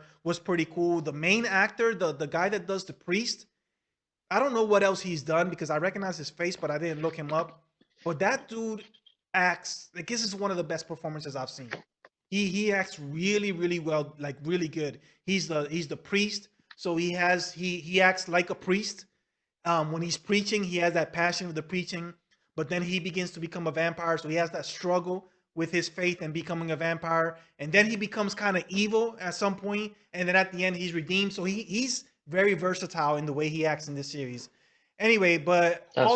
ultimately, I don't recommend the series. I just wanted to talk about it because I think that the concept is cool, the vampire thing is cool, but I don't recognize it. I don't recommend this series because it's very slow paced.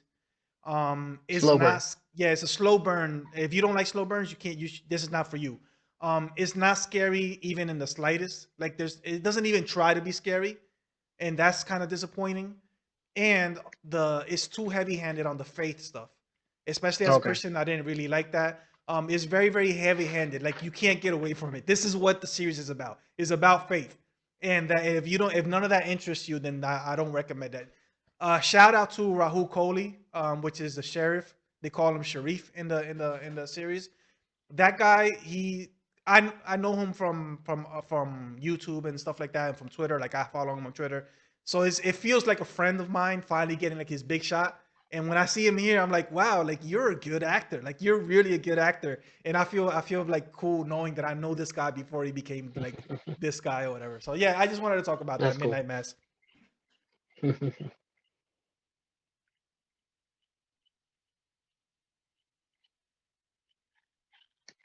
That's good. He's good. Yeah, man. So He always what have you been delivers. watching? What have you been watching? The Chappelle Show? Oh, just everything. Yeah, yeah.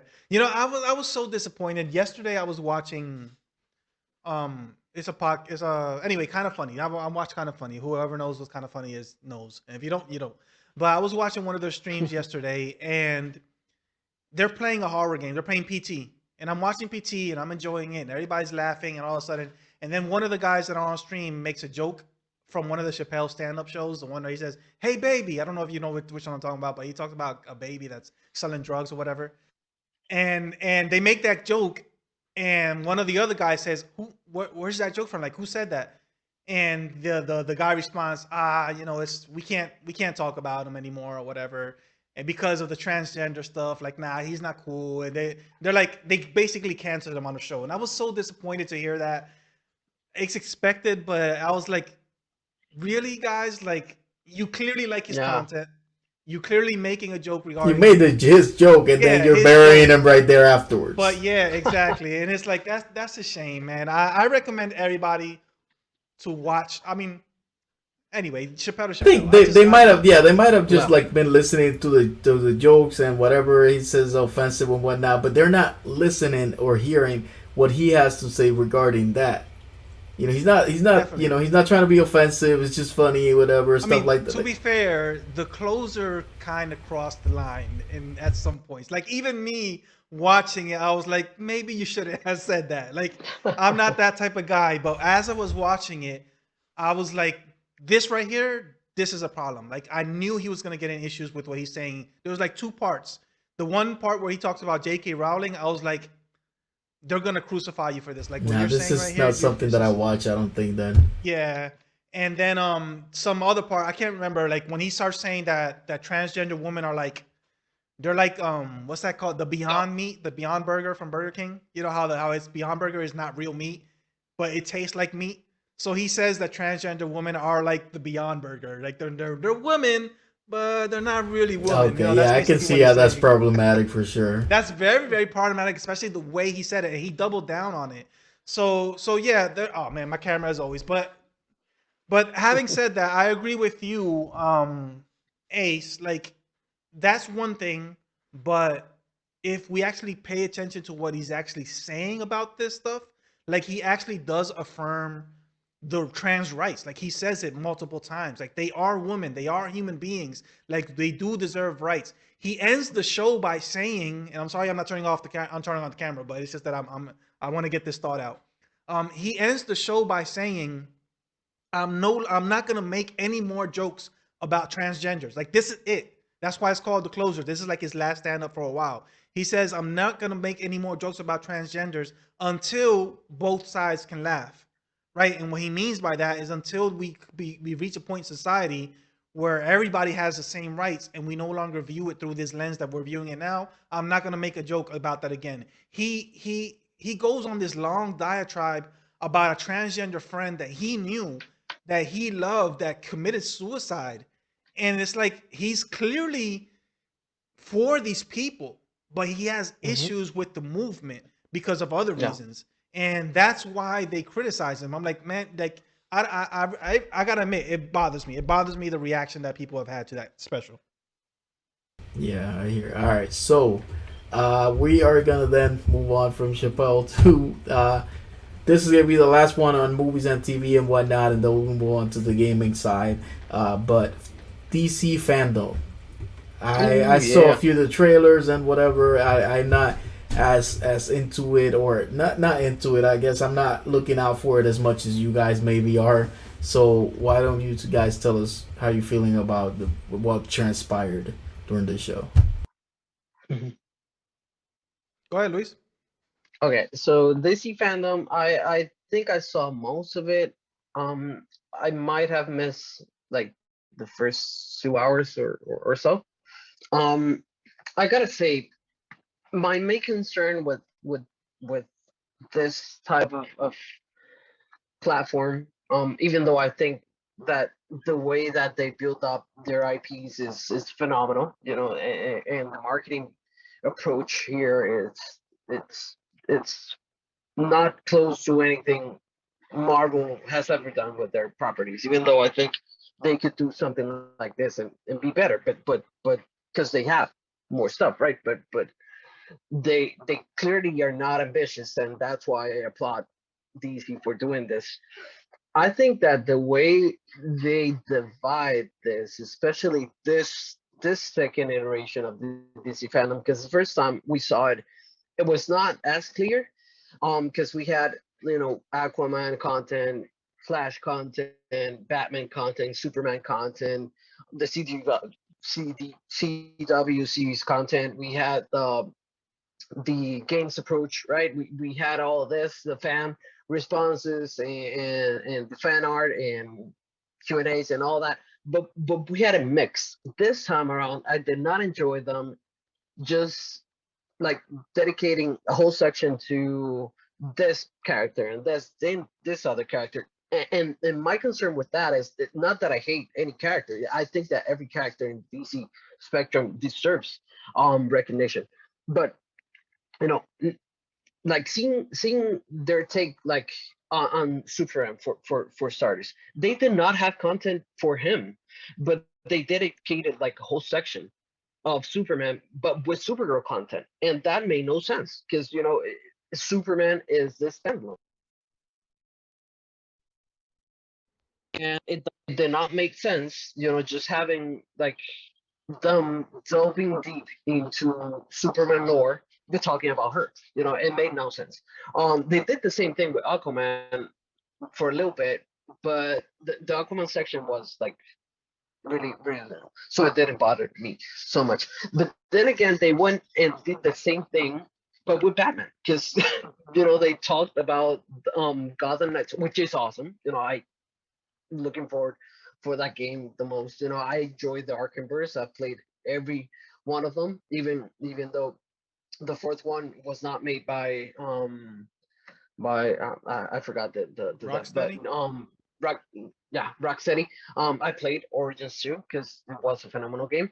And I'm looking forward to this too. They did the same thing with Batman, Batwoman, Batwing, Gotham Knights, and then closed off with the Batman, which is a phenomenal trailer, I would say.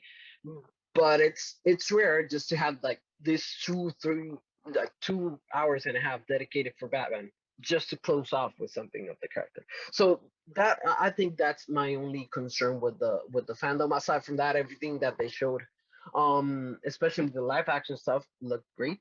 Um, it was awesome just to see Tyler Hoechlin and the actress that plays Lois. I forgot her name. She's perfect at Lois. I think that I'm losing like I'm missing like the last 2 3 episodes from that season, but I think that Lois is my embodiment of the character ever. He's awesome. Tyler Hoechlin as Superman. I agree with Manuel's take. He's said this on the show before that Tyler is the best Clark and the best Superman that we've ever seen. Definitely agree. But I would say that Lois is the piece that holds it all together. She's just phenomenal. I would see a spinoff just with her. I'm amazed at how this actress has not gotten recognition before. She's a phenomenal actress, and she delivers just awesome. Because he's awesome, but the way they handled their relationship, it seems like she's the more mature and the more experienced actor around. So that's awesome. The Flash, I'm hyped. I want to see that. Oh yeah, that Keaton reference and the Bat mobile thing. Oh yeah. So yeah, I enjoyed it a heck out of the DC fandom. Aside from the structure, which I think it did not help, everything else was great. Yeah, I would say first of all, why is it called fandom? Why didn't you just call it fandom, right? Like, it should just be Yeah. DC fandom. Why you call it fandom? I don't understand. But I actually kind of disagree with your take on, like, I understand if you sit down and watch it, I agree with you. It's not enjoyable the way they structure it and the way they divide this. Now we're talking about this character. Now we're talking like yeah, I get that aspect. But if you remember, the reason why we enjoyed it so much last year is because what we did was we looked at the schedule. Remember, this is like an E3 conference where you have certain hours. Okay, at 5 o'clock we're gonna talk about the Superman movie. At 8 o'clock we're gonna talk about this game. At 9 o'clock we have the Batman trailer. So we knew, and that's what we did last year. We just watched what we wanted to watch. We didn't watch like the whole thing or whatever. And that's how I think this is meant to be watched. You're supposed to look at the schedule and watch the stuff that you really want to watch, as if you were at Comic Con, for example. So you go to Comic Con, you can only be at certain conferences. You can't go to all of them. So that's what this is meant to be. This is meant to be like a Comic Con, but from your home. And I think in that sense, that's why they do it that way. I think it does work because if you watch what you want to watch, you're going to enjoy what you're watching. If you sit down and try to watch the whole thing, which is impossible because it's very long, you're gonna have pacing issues. You're gonna be bored in parts, but that's not how it's meant to be watched. So I would say that um, Superman's absence is very telling. It's a shame that that you couldn't even get a clip from Henry Cavill. Like you couldn't even get him to say something. Like how disrespectful is this situation that's going on with Henry? Right. That's just a shame. I enjoyed all of the trailers that we saw, live action trailers. All of the trailers that we saw live action. I enjoyed the tone of this upcoming slate of DC movies. I think they finally have found the tone that we've been looking for. Right? We started off too dark, and then we pushed to the other side and tried to be too funny and comedy, and that didn't work. I think that from the teasers that we saw in the trailers that we saw here, I think we finally found the tone, and we have two different tones. Like we have the DCEU tone, which is Aquaman and stuff like that, and then we have the Batman, which is his own thing. And it's like they're showing the best of both worlds. So you want something a little more action paced, a little more popcorny. This is the DCEU. You want something a little more artful, a little more serious, a little more dark or whatever. This is the Batman. This is the Joker movie. This is that stuff that we're doing, and I love that. I appreciate that. One thing that I found strange about the Flash thing, I don't know if you noticed this, but Ezra Miller, he's a weird guy anyway. Like he's just a weird Yeah. guy. And he started saying he's like, "Oh, we want to show you a trailer, but we're still recording, so we can't show you a trailer. So we want to show you a teaser, but we don't have We footage, don't so we're have not much gonna of we're that. not gonna show you a teaser. So I guess just look at this, and then we get a teaser. And I'm like, did you? I don't get. Is this not a teaser? Like, is this not a? I don't understand that what he said It's before he weird. said it. It's Yeah. weird. That guy is just it's just very very weird or whatever. But the Flash, it looks incredible. Like that little teaser that we got, it looks Yeah. incredible. The tone is where it should be.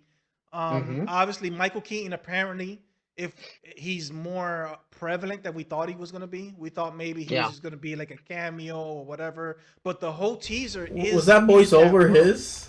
Yeah, that's Keaton Yeah. Yeah. talking. Yeah, so he got the voiceover. We see the mansion. We see his cow twice on the floor, and he has it on. And we see a hint at the Batcave, and we a hint at the Batmobile. So this seems to be his movie. Like it seems to be his Mm-hmm. movie, and the Flash is just going in there doing his thing, right? And I like that, especially for fans of the '89 Batman. It's gonna be so nostalgic to be in that world again, right? And I've heard theories of maybe, and I think this makes more sense. Um, it's not gonna be the '89 Batman. It's gonna be a version of the '89 Batman. So, for example, you know how when Yeah. we talk about No Way Home, we say Yeah. this is probably not Doc Ock from that movie. He's probably Yeah. just Yeah. Doc Ock from. I think that's what this is gonna be with Keaton, because this is another thing that people don't know. Similar to the James Bond thing, all of those movies from '89 Batman up until like Batman Forever is canon. One takes. That is Yeah. the same Batman. It's the same character, even though they're different actors or whatever. Oh, So okay. you, I so did you, not know that. yeah, it's the same. That's why they have the same actor for Alfred in all of the movies. The same Alfred that in '89 is the same Mm. Alfred in all of the movies up until Batman Forever. So it is They didn't canon. lock the actor, but Yeah, yeah, it's the same character. it's the same Interesting. character. That it's in the same universe. That's my point. All those movies is the same Batman Mm. doing all this stuff. And that's weird to think about because they're all so different from one another or whatever. But it is canon; they're all part of the same universe. So that's why you can't like. It doesn't make sense to go back to Keaton and because Keaton has already gone through all this other stuff, right? So you can't just Hmm. go back to Keaton and say we're in this universe again. So the only way you can explain it is if we're in a different, if this is the Keaton version in another universe, and I think that that would make sense. I would like that, and that way you don't have to recognize anything that came after or Yeah. I'm just whatever. glad to hear two things. First off, what I'm hearing from the what kind of story the Batman one will be, I think this is the right Yeah. approach with that type of character. We've seen different from that. I would like to see something like that now. And the Flash, hearing what you just said about Keaton, you remember a few episodes back, I was like, can we just get some more Mike Keaton out there? And here we go. So I'm very excited to hear that it's going to be more prevalent. Yeah, I have a it seems like prediction it. Go ahead. with the Batman movie. I think even though The Dark Knight, to all its merit, is it's the best Batman film that we had, like ever, right? I think the Batman will put Dark Knight in the second place. I think it will, especially because I know some of the source material that they're going at, and Matt Reeves, he's awesome. He made three movies all apes, and to his credit, he handled Andy Serkis even better that when he played Smeagol and Golem, and that's phenomenal because when you think about Andy No, Serkis, let's not take it too far. Gollum is still, I think, one of the best he's performances awesome. of all He's time. awesome. But I will I don't Here we say go again with over exaggerated things. I don't like. Yeah, I don't know. I have to push back because Calling again, everybody a genius and whatnot. I have to push back the apes version. Like you cannot compare that to the Gollum character. Like that was I mean, Oscar worthy. Like true, true. But the thing is that what separates it, in my mind at least, is that Golem and Spiegel were phenomenal in Two Towers, right?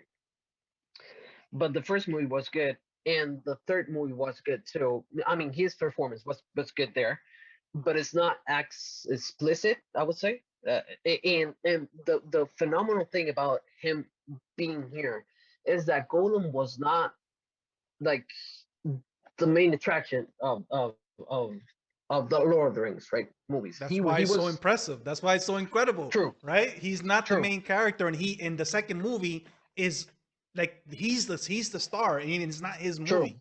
That's the point. But I would say to that defense that here he is the main character in the three movies, and especially with a mocap performance, that could die off really quickly. That's all I'm saying. Andy Serkis playing a monkey, a chimpanzee, that could how much can you do? I'm saying, but by the end of the third film, and what he does in each movie, it's phenomenal, especially with the directing part of it. I think the last one was not directed by Matt Reeves. I think it was No, the no, I first one, think the second. no, I think let me see right here. I think the first one he didn't direct. I think he directed Oh, the okay, it's the second second and one, the third one. Okay, okay. and I Yeah, think I if I'm know he not missed one. mistaken, I think he wrote the third one. I'm not even sure if he directed it. I'm gonna look it up right here. But to his merit, I think that it's really hard to have this performance be the centerfold of the movie and then steal the show, even though you have like two movies already. It's Anyway, really hard, and that's why I I'm think not gonna go back to it, but you can't steal the show if you're the star of the movie, right? 'Cause this is you true, can't. That's not the way. That's not the way it works. I The don't know. I don't Buck true. the know. Bucks won, But by the way. The Bucks won. the Yeah. Yeah, Bucks one. Ah, yeah. that's awesome. All right, so yeah, he did direct War of Planets and Dawn of the Planet. So yeah, the second and the third one he directed them. Oh, second and third. Okay. Yeah, So I think that Matt Reeves, he has the directorial approach to make the best out of his ensemble, right? And I think that what's phenomenal about him is that he doesn't hold back with his resources, even though this is first time around or his second time around. I think that this movie will end up being at least two movies. I think they're going with an approach here. You know, we have a series tied to it, so I do think there's going to be more. But I do think that this movie, especially the first movie, will put The Dark Knight on a second place, and it's going to be like weird for us to digest that because in our minds, The Dark Knight is so awesome, and it is. I'm not saying that it's not. I'm just saying that the Dark Knight is to an extent like when we think about our golden age heroes, you know, golden age Superman, golden age Batman, Spider Man, you know, the Flash. We've had this awesome experience with these characters, but they have more layers to it, right? They have more grit. They have more, I don't know, more depth to show. And I think that even though the Dark Knight showed a lot, it showed more of the Joker than the Batman itself. And I think that this time around, this movie will just blow out of proportions. I think, Yeah, especially with I think Batman. I don't want to disagree with you because that's how it feels, right?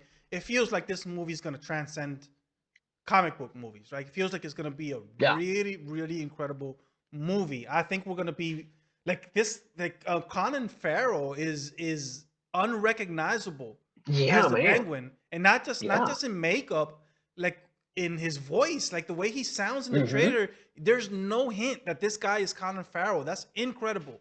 Whatever his name is that's gonna do the Riddler, which they haven't shown a lot of. I think the Riddler is gonna be very surprising in this movie because they have Yeah, not man. shown him a lot. And that actor, he's a weird actor. He knows how to be weird on screen, and I think it's Yeah. gonna be chilling watching him on screen. I really think so. So I don't want to disagree with you.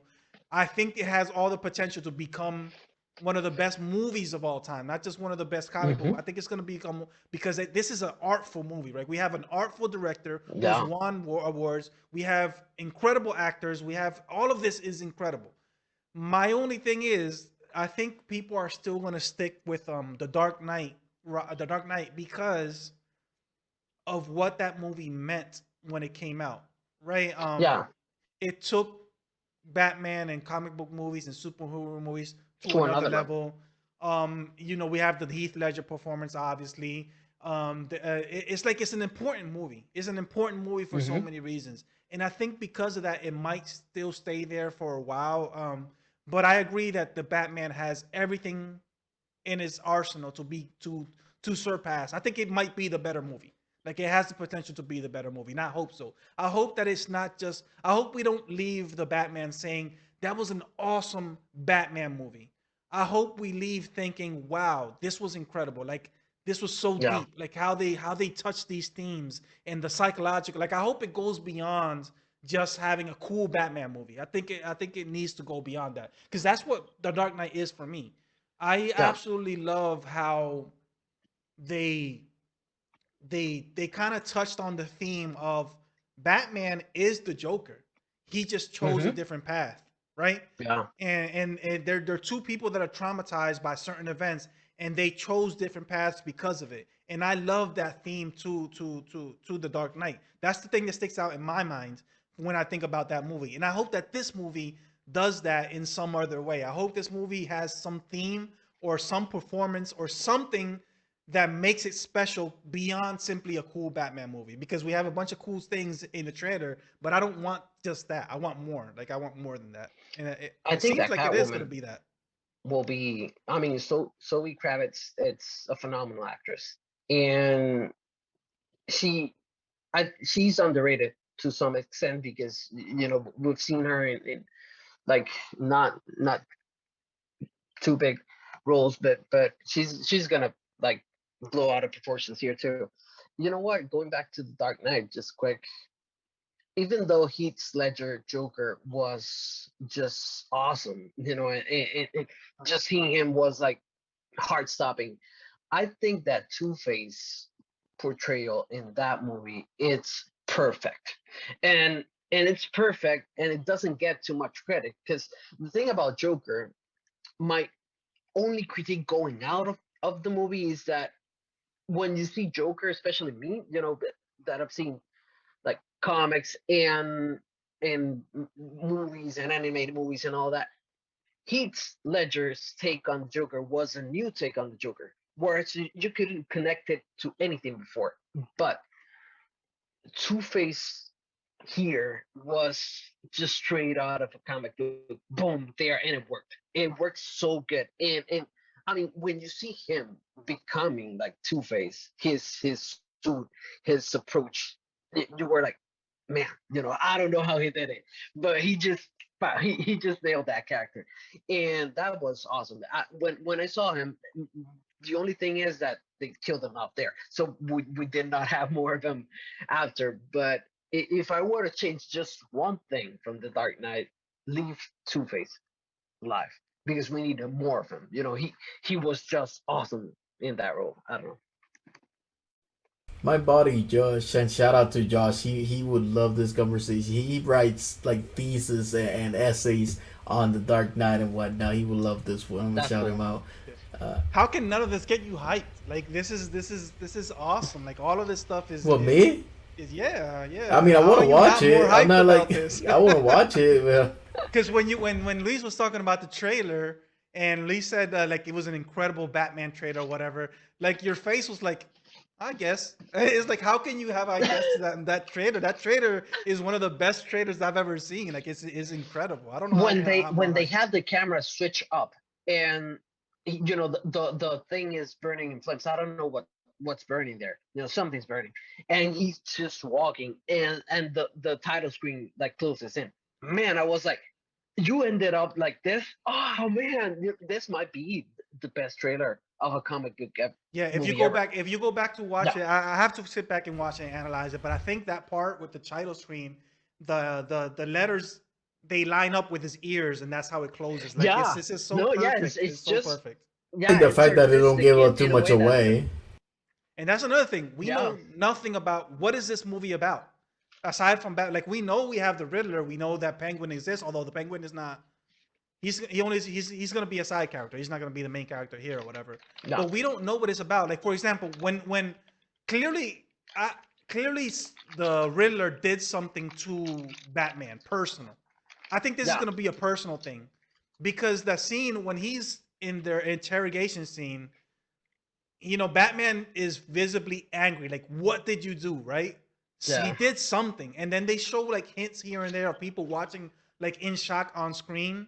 So clearly, the Riddler did something. They haven't shown what it is, but I want to know what it is. Like, what did he do to get under Batman's skin in that way? Right? He clearly Yeah. has him rattled, and I love that. That's why I love that character, the Riddler. We know nothing about him. We still have basically not seen him like fully and I don't think we've ever had a villain this way, like this type of mystique surrounding a villain. I don't think we've ever had that. No, I don't know if you guys can think about any other no, no. example, but I don't I think don't we think so. had. Like we want to Also, know who this guy is. to see Bruce Wayne compromised, because that's the thing. When you see this trailer, and my favorite thing about Ben Affleck being Batman, because when I think about it, even though I do respect Christopher Nolan's take on their character, and Bale, it's awesome too. He's a really well polished actor, and he delivers on everything. It was laid out on him. But Affleck added like a grit to the character, right? And Batman has that grit because Batman is a human in the God's universe, right? You have Soups and you have Diana just flying around and you're hopeless, right? And so having Ben Affleck just deliver like that grit, on his chin every time events were unfolding, that's awesome. And just having like Robert Pattinson here, just delivering a lot with his eyes, just not saying much, but you see the drama he's carrying, all the sleepless nights he's been through. It seems like he has a lot of baggage on him, and it carries. He does not Yeah, need to talk much. and this is not a Batman. This is not a Batman that something happened to him, therefore he's gonna try to correct it. Like the No, Batman that we've had up until this point, his parents got killed. Therefore, that makes Batman want to end crime, basically, right? He Yeah. wants to end crime because he was a victim of crime. This doesn't seem like that Batman. This seems like a No. Batman who's angry at criminals. He's angry at the people that killed his parents. He says in the trailer, like, I am vengeance. This is what Hmm. he wants. Like he's not looking for justice. He's not He's looking not to fooling help around. society. He's looking for vengeance. He's looking to destroy these enemies. And I like that take. One thing that does worry me is that scene that I said that he gets angry at the Riddler. His voice doesn't convince me fully yet. Yeah, I'm not really convinced that his voice. He's still, I don't know. There's nothing intimidating about his voice yet, and that kind of I worries me. agree. He's not able to pull that off. I agree. What else happened in the DC in the fandom? I know we're getting running a little long here, but I think the Knights, Peacemaker Gotham thing Knights, was fine. Suicide Squad thing. Yeah, I'm not really interested in the game in that game. I don't like that Yeah, story. Gotham Knights I'm not. seem like way better with the Gotham Knights looks Court of incredible. Owls Yeah, thing. definitely the Court of Yeah, Owls story. That's gonna be awesome. We have season two, obviously, of CW, Superman and Lois. that was cool. That was really cool. Black Adam. The Aquaman, We had Smallville, everything, oh like yeah, the the Q&A. Smallville thing. So I saw a picture on Twitter. I didn't see the Q&A. I saw a picture on Twitter, and it has to be fake, right? It just has to be fake. It can't be real. But they showed like the cast on Zoom, and Yeah. supposedly this like they had the I forget what her name, the blonde girl. She's from prison on Zoom. That can't be real, right? No, Like she no, wasn't no, she there. She wasn't wasn't there. there. No, she wasn't Yeah, there. it She must have wasn't been a there. joke. The actress that played Lan Lane was there. Lex, Oh man. obviously. We had Soups. We had I think Lex Luthor's father was Yeah. there too. Um, yeah, the guy from Green Arrow, the Justice League cast that Oh, they also have at the end. Shazam too. The Shazam, not the Shazam. I mean, yes, Shazam. They Black showed Adam. Shazam, but I don't really care about that. Black Adam. Yeah, Black Adam. That's. I'm looking at the Like, picture here. I mean, it looks good. It's still just The Rock, right? It's still just to be in The Rock. yeah, I don't know if he can break out of that if he character could anymore. deliver Black Adam to an extent to be like the Scorpion King for I today's didn't watch the cinema, Scorpion King. I didn't watch the Scorpion King. that would be cool. Because the The Scorpion King Scorpion. is No, man, that was like terrible acting. What are you talking about? true.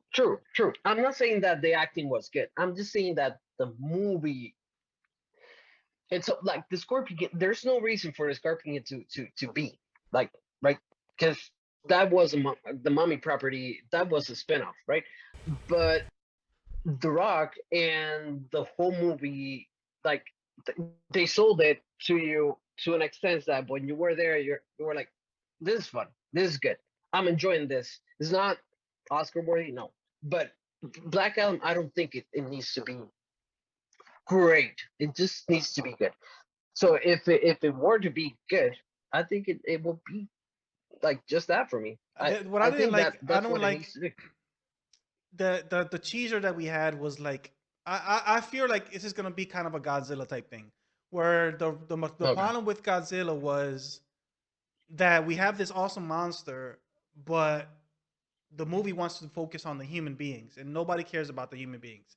And I Yeah. think this might happen with Black Adam. We have Black Adam; he's this imposing villain or whatever, but it's all going to be about people discovering him and finding out who he is and investigating. And I don't care about those guys. I want to see Yeah, that's Black not Adam what you do want what to he see in does. that for that movie. Yeah, That I agree with Yeah. that. because just think about the teaser. The teaser was just them getting to the place and discovering it, and then we see at the end Black Adam or whatever. So I think that that's what the movie's gonna be, and that kind of worries me a lot. Fear the Aquaman one, even though we don't have a trailer, but everything they said about it actually Looks gets me good. hyped. I'm one of the guys. I liked Aquaman. Like I'm not like well everybody. I actually enjoyed Aquaman. Is one of my favorite ones from the DCEU, which is not saying much, but it is one of my favorite ones because it was different. It was colorful. I do like Jason Momoa. The action scenes in particular were nicely done or whatever. I like the black what's Black his name? Manta. Yeah, Black Manta. I like his origin, and I liked all that. So I actually am looking forward to seeing a sequel, and everything they said about it. convince me that they're doing it right. Like they're fixing the tone aspect to it. That was a problem with the first one. They're being a little more ambitious. Like they're going to different parts of the world. So I enjoy that. And I don't know. I think that movie has potential to be a big blockbuster. Yeah, definitely, definitely. All right, so we are getting moving then with the gaming aspect. What we've been playing, we can just touch up on whatever we've been playing real quick, and then we'll move on to the news and whatnot. So I've been playing 2K, lots and lots of 2K again. I haven't played much else other than that. I tried. I was talking to Manuel before we came on live, and I was saying that I played some good games that he recommended, and once I have finished that game and I try to play something else, I feel like kind of disappointed, so It's I put done. it away. Yeah, so 2K is I guess old reliable for me, so that's what I've been doing. What about you guys? I've been playing Um, Oddworld. I've been trying to finish really? it. Yeah, I've been playing a lot of Oddworld. It's a game. I've gotten to the point that I don't know that I'm gonna be able to finish it because it's just frustrating game, and it's a shame because it has all of the elements that I want from a game. Like it's a puzzle platformer. It has a good story. I was having a lot of fun with the game, but the game, every level that you get to, it adds another mechanic, and it adds another mechanic, and it adds another mechanic. And right now, at the point that I'm at, it has too much stuff going on and is so difficult to do. I've been stuck on this level for a while now because I can just go on, but the point of the game is to rescue the other whatever they're called, the other creatures or whatever, and you have to you have to figure out how to rescue them without them getting killed. And I have not been able to do it. It's just so frustrating, and I don't want to move on from the level, even though you can. You don't have to rescue everybody, but that's the point of the game. So I feel like if I just skip it, what's like it's like playing Mario and not trying to get all the coins. Like that's part of the game, right? That's part of the experience. Yeah. But anyway, so yeah, that's the only thing I've been playing, and it's a shame. I'm frustrated with it because I thought I was getting ready to say I love this game until it got to that point, and now I'm done with it. I'm done with it. Luis, you be playing anything? Yeah, I mean, I've been dabbling on a couple games. It's something that I usually do, but now I'm focused especially on three. I think I'm gonna stick with them till I finish them because I've seen progression, like mega progression on all three. Um, First off, I went back to the medium, because I stopped playing it. I don't know why. I think that Ratchet and Clank came out, and that's why I went out with it. But um, the medium just awesome. Um, I'm not gonna say because I know Manuel is playing. I don't know if No, I you finished. are. I finished it already. I finished You it. finished it? Okay. Yeah. I reached the wheelchair session, right? Man, the build up to that scene, I was like, now that I have a newborn, I I always play these games whenever everyone's asleep, right? Because you know other dads could do whatever, and I respect them, but I myself try to not expose my child to mental state to heavy violence or trauma, all that. I try to play this more mature games um whenever I'm alone. So playing the medium, having that hard, heavy chill on my neck. My newborn, he doesn't like cry big. He's just like yeah sometimes. So having that on distance, because he's on the second floor, I'm on the first floor, on the first floor. But I'm awake. I'm aware of him because I'm not wearing like earphones and all. And I'm like, man, and having all of this pop in because this is a really heavy story when you think about like abuse and mental health. Man, it goes like there's several layers that you go and you're like, man, they went there. So that's awesome. I'm gonna keep playing that. Yeah, the medium is a highly underrated game. Like it's a highly underrated Definitely. game, underplayed. It's not for everybody. I'm not gonna say go play Ace because you have to have a particular taste or whatever. But it is very underrated to the point that I'm starting to think now, since we're already in October, maybe in December we'll do an episode about our game of the year or whatever. Yeah. And the medium is in that conversation for me. Like the Yeah, medium is in the conversation for game of the yeah. year, and I agree with you. The story, it goes places that I did not expect it to go. I thought it was just gonna be a horror game. It's not a horror game. It's a very much a deep psychological thriller, and it is about abuse. It is about trauma, and the way they do it because it's in the mind. That particular scene that you're talking about the wheelchair, like it's is very I don't even know the word. Like you don't feel good playing that scene. No, it's just heavy. When you Yeah. find out, because you're you know when you use her, and she sits on the wheelchair, and everything is just unfolding in your eyes. You see her just because I don't know if you noticed this, Manuel, but when she's seeing the like the reveal, right? When you're sitting there, you kind of hear her grasp a little with she's like Hmm. and you're there too, and you're just sitting in that same chair, and you're like, man, I cannot believe that something like this happened.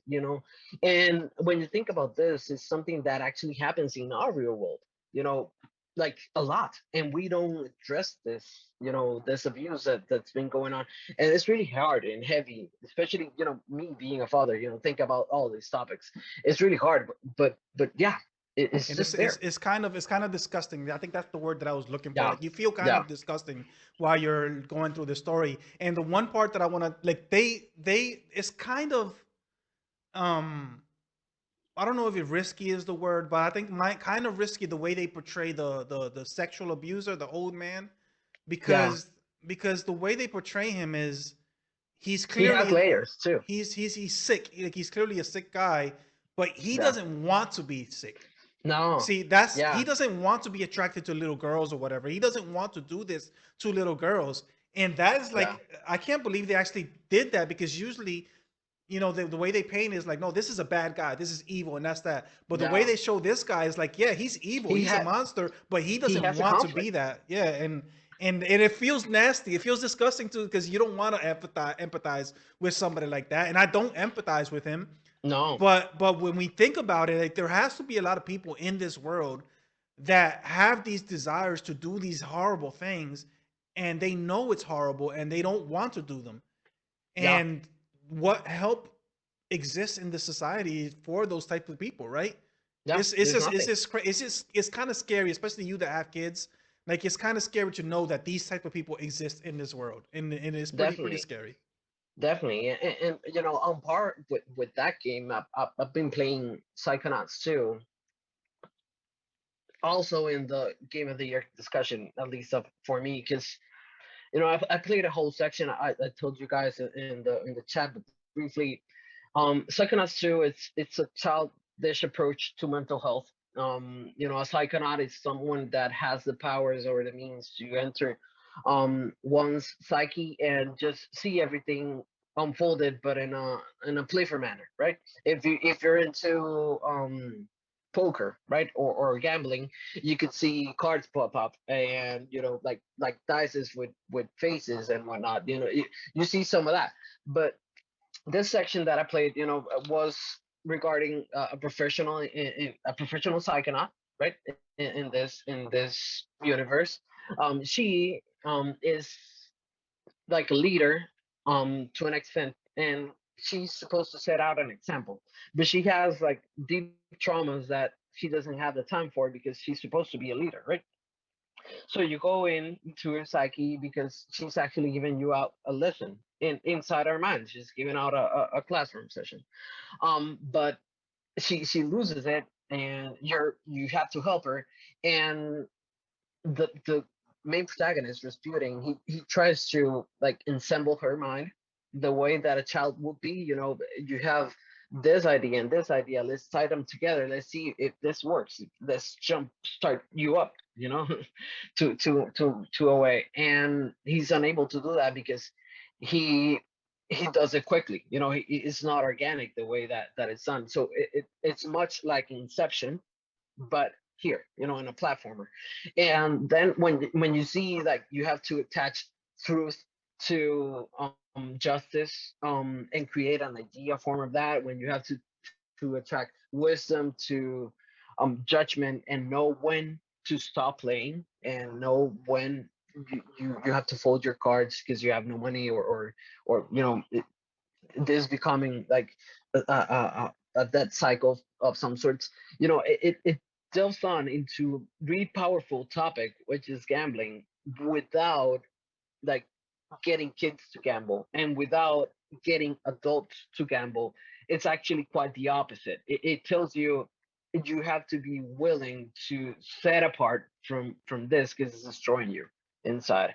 And it's so beautiful in the way when you're done with her mind and you see her become better, you feel hopeful, like wholesome inside, because that's what we as people should seek out to do, right? We should seek out to help people get out of their mental illnesses, not to stay there, not to delve deep into the cycles, no, to actually help them become better. And it's so beautiful. And I mean, the platforming is not as deep as the story is. That is my only concern, because it's really easy. But it is possibly the best game that I played this year. That, the medium, and returnal, I would say those three are there, battling there. I do want to say, since you mentioned, both of you have mentioned, what your games of the year and whatnot might be. I want to plug real quick, whenever we are able to, all of us be together again, we'll be having an Let's do episode that. that's going to be dedicated to, or I guess our take, where our take would be on IGN's list of greatest game of all time. It might take 2 episodes. But we're gonna get through it. We're gonna vote on it. We're gonna talk a little bit about each one of them, and we're gonna see who the No Name Pod or which the No Name Podcast thinks is gonna be the greatest game of all time up to this point. It's gonna be difficult. That's gonna be interesting because I think that me and Louis, I've been thinking about our list for a while. We did it on my podcast, and there's a few things that I would have changed. If I could go back, I would have changed this or that. And I think this is my prediction. I'm not gonna say, but I'm not gonna say what game. But it's gonna be very difficult because there's one game that I think Luis and I are gonna want to be game of the year, or game of the whatever, the best game ever. And you, Ace, and Francelli haven't even played it, so you don't even have an opinion Yeah, I on it. know which one it So is. so it's gonna be Yeah, interesting how we arrive. We're gonna need the people. We're gonna need the chat to weigh in on it because I think we're gonna yeah, be tied when it comes down to that. Yeah, that's yeah, probably gonna be the case, definitely. because we can't really say. I mean, even then though, we had a little bit of a conversation like this on your podcast, and we went through it and whatnot, and we shared the same opinions of it, because I'm not gonna discredit it for not having played it.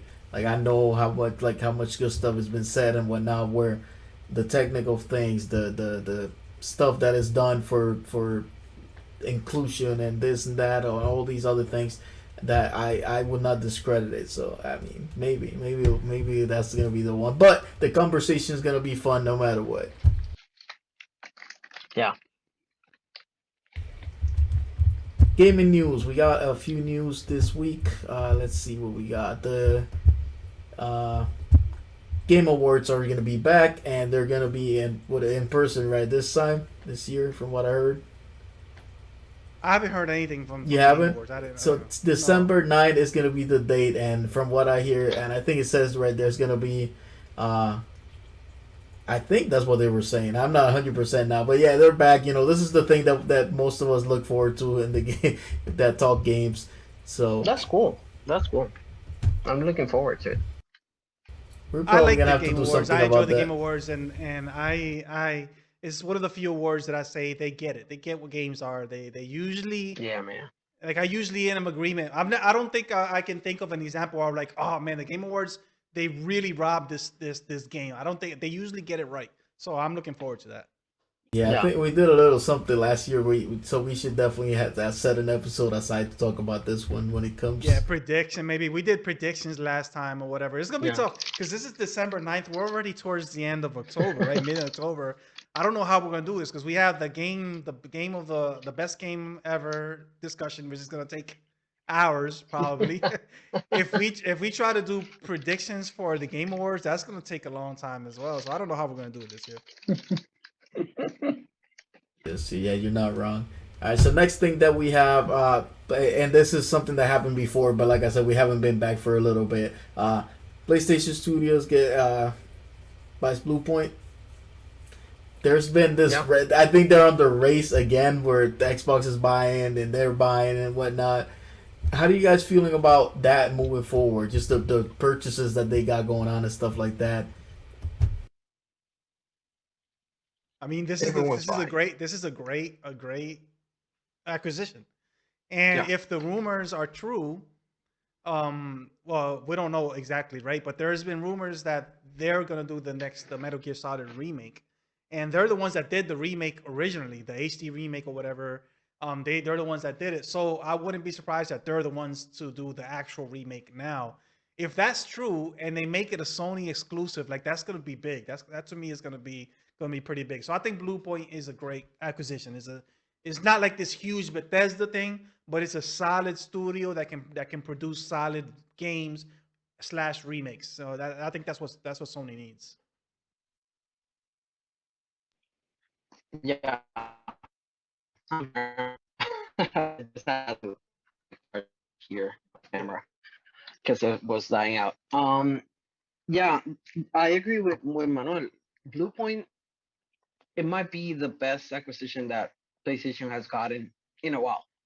Because the thing about them is that not only did they did justice to Metal Gear, they actually nailed down like the key aspects of the gameplay, which are like the harder parts of the Metal Gear stuff. Because Metal Gear is it's awesome on visuals. The story itself, it's a genius approach, Kojima, but the gameplay, it's so precise that there are just a handful of games that go that good, right, in itself. And to be able to do justice to that without people arguing, there there is a fan base of yourself, and the You're going away. Yeah, your internet is not is you're getting choppy. so sorry, sorry. You hear me better now? You hear me better now? Yeah. Sorry. So to have fans acknowledge every decision that We Blue can't hear you, Point right, made, Ace? I can't. Yeah, then we're not gonna.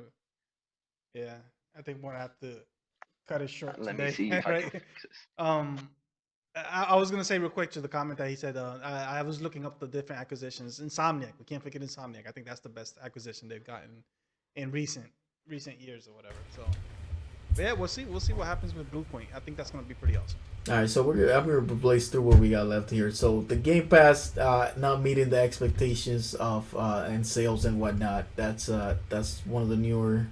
That's one of the latest things that came out about that. But what did they say exactly about that? I'm interested because it's weird the way they talk about Games Pass, right? Or Game Pass, whatever. I always thought it It's was Games they Pass. they saying that up to their expectation would be that it would be I think 47%, and it's Oh, I think it's 10% less 37, somewhere around there. That's where we're at. They're at. okay. Well, I still think that's not bad, but yeah, That's just that they were hoping for a little bit more, but I don't. Yeah, I don't yeah, think that's. I don't think Game Pass. If there's anything wrong with a Xbox, it's definitely not Game Pass. yeah, definitely. That's not where it's at. We'll see what happens when Halo comes out and stuff like that too. I think that'll give it a boost. Yeah. And okay, so Yeah. next one that I have here is the GTA trilogy, apparently remastered. It was leaked, and they showed a trailer. Well, not a trailer. It's kind of a teaser. It doesn't really show anything of the game or whatnot. But if it's a decent enough remastered, I would get on this. I don't know. It depends on the price tag. Because the only one I'm interested in is San Andreas. But can I really get into a game like San Andreas nowadays? Like the fun thing about that game was to just get lost The in the world. time. Yeah, I don't think I have the time to do that nowadays. All right. So Vice City. I'm looking forward to Vice City. yeah, that was San Andreas. I think it's widely regarded as the best one. I think the one that I enjoyed myself the most with was Vice City as well. Yeah, And I don't know. I haven't really heard that take. I think the consensus is that Vice City is the best one. You know, even though San Andreas was bigger, but I think people do agree Vice City is like the one that made Grand Theft. I mean, yeah, Grand Theft Auto what it is, like what it is today. all right, and then I put here the Kojima section because you brought up some rumors, and I'm gonna be putting those here on the screen as well. And Yeah. let us know So what you so have with so that. it's this is pretty much like there are rumors, but the types of rumors is like very real. Like this is apparently this is happening. So Konami apparently is working with Sony, and they're working on a few new properties, and they're apparently gonna get ready to bring out Castlevania. They're gonna get ready to bring out Silent Hill, and they're getting ready to bring out the remake for Metal Gear Solid. Apparently, this is the more rumorous stuff. This is not as sure. Apparently, Kojima is going to be working on that Silent Hill property. So apparently, he's going to be able to do it, which makes sense because everybody always thought that Kojima was never going to work with Konami again. But it makes sense if Sony is the intermediary, right? So he's not really working with Konami. He's working for Sony, and Sony's working with Konami. So if that's the way they do it, I think it makes sense. I think that it would, even though I've never been in love with that idea. I know that a horror game made by Kojima could be something. It has the potential to be something special. So yeah, and then the Splinter Cell thing is also a very strong rumor. Apparently, they're getting ready for the announcement next year.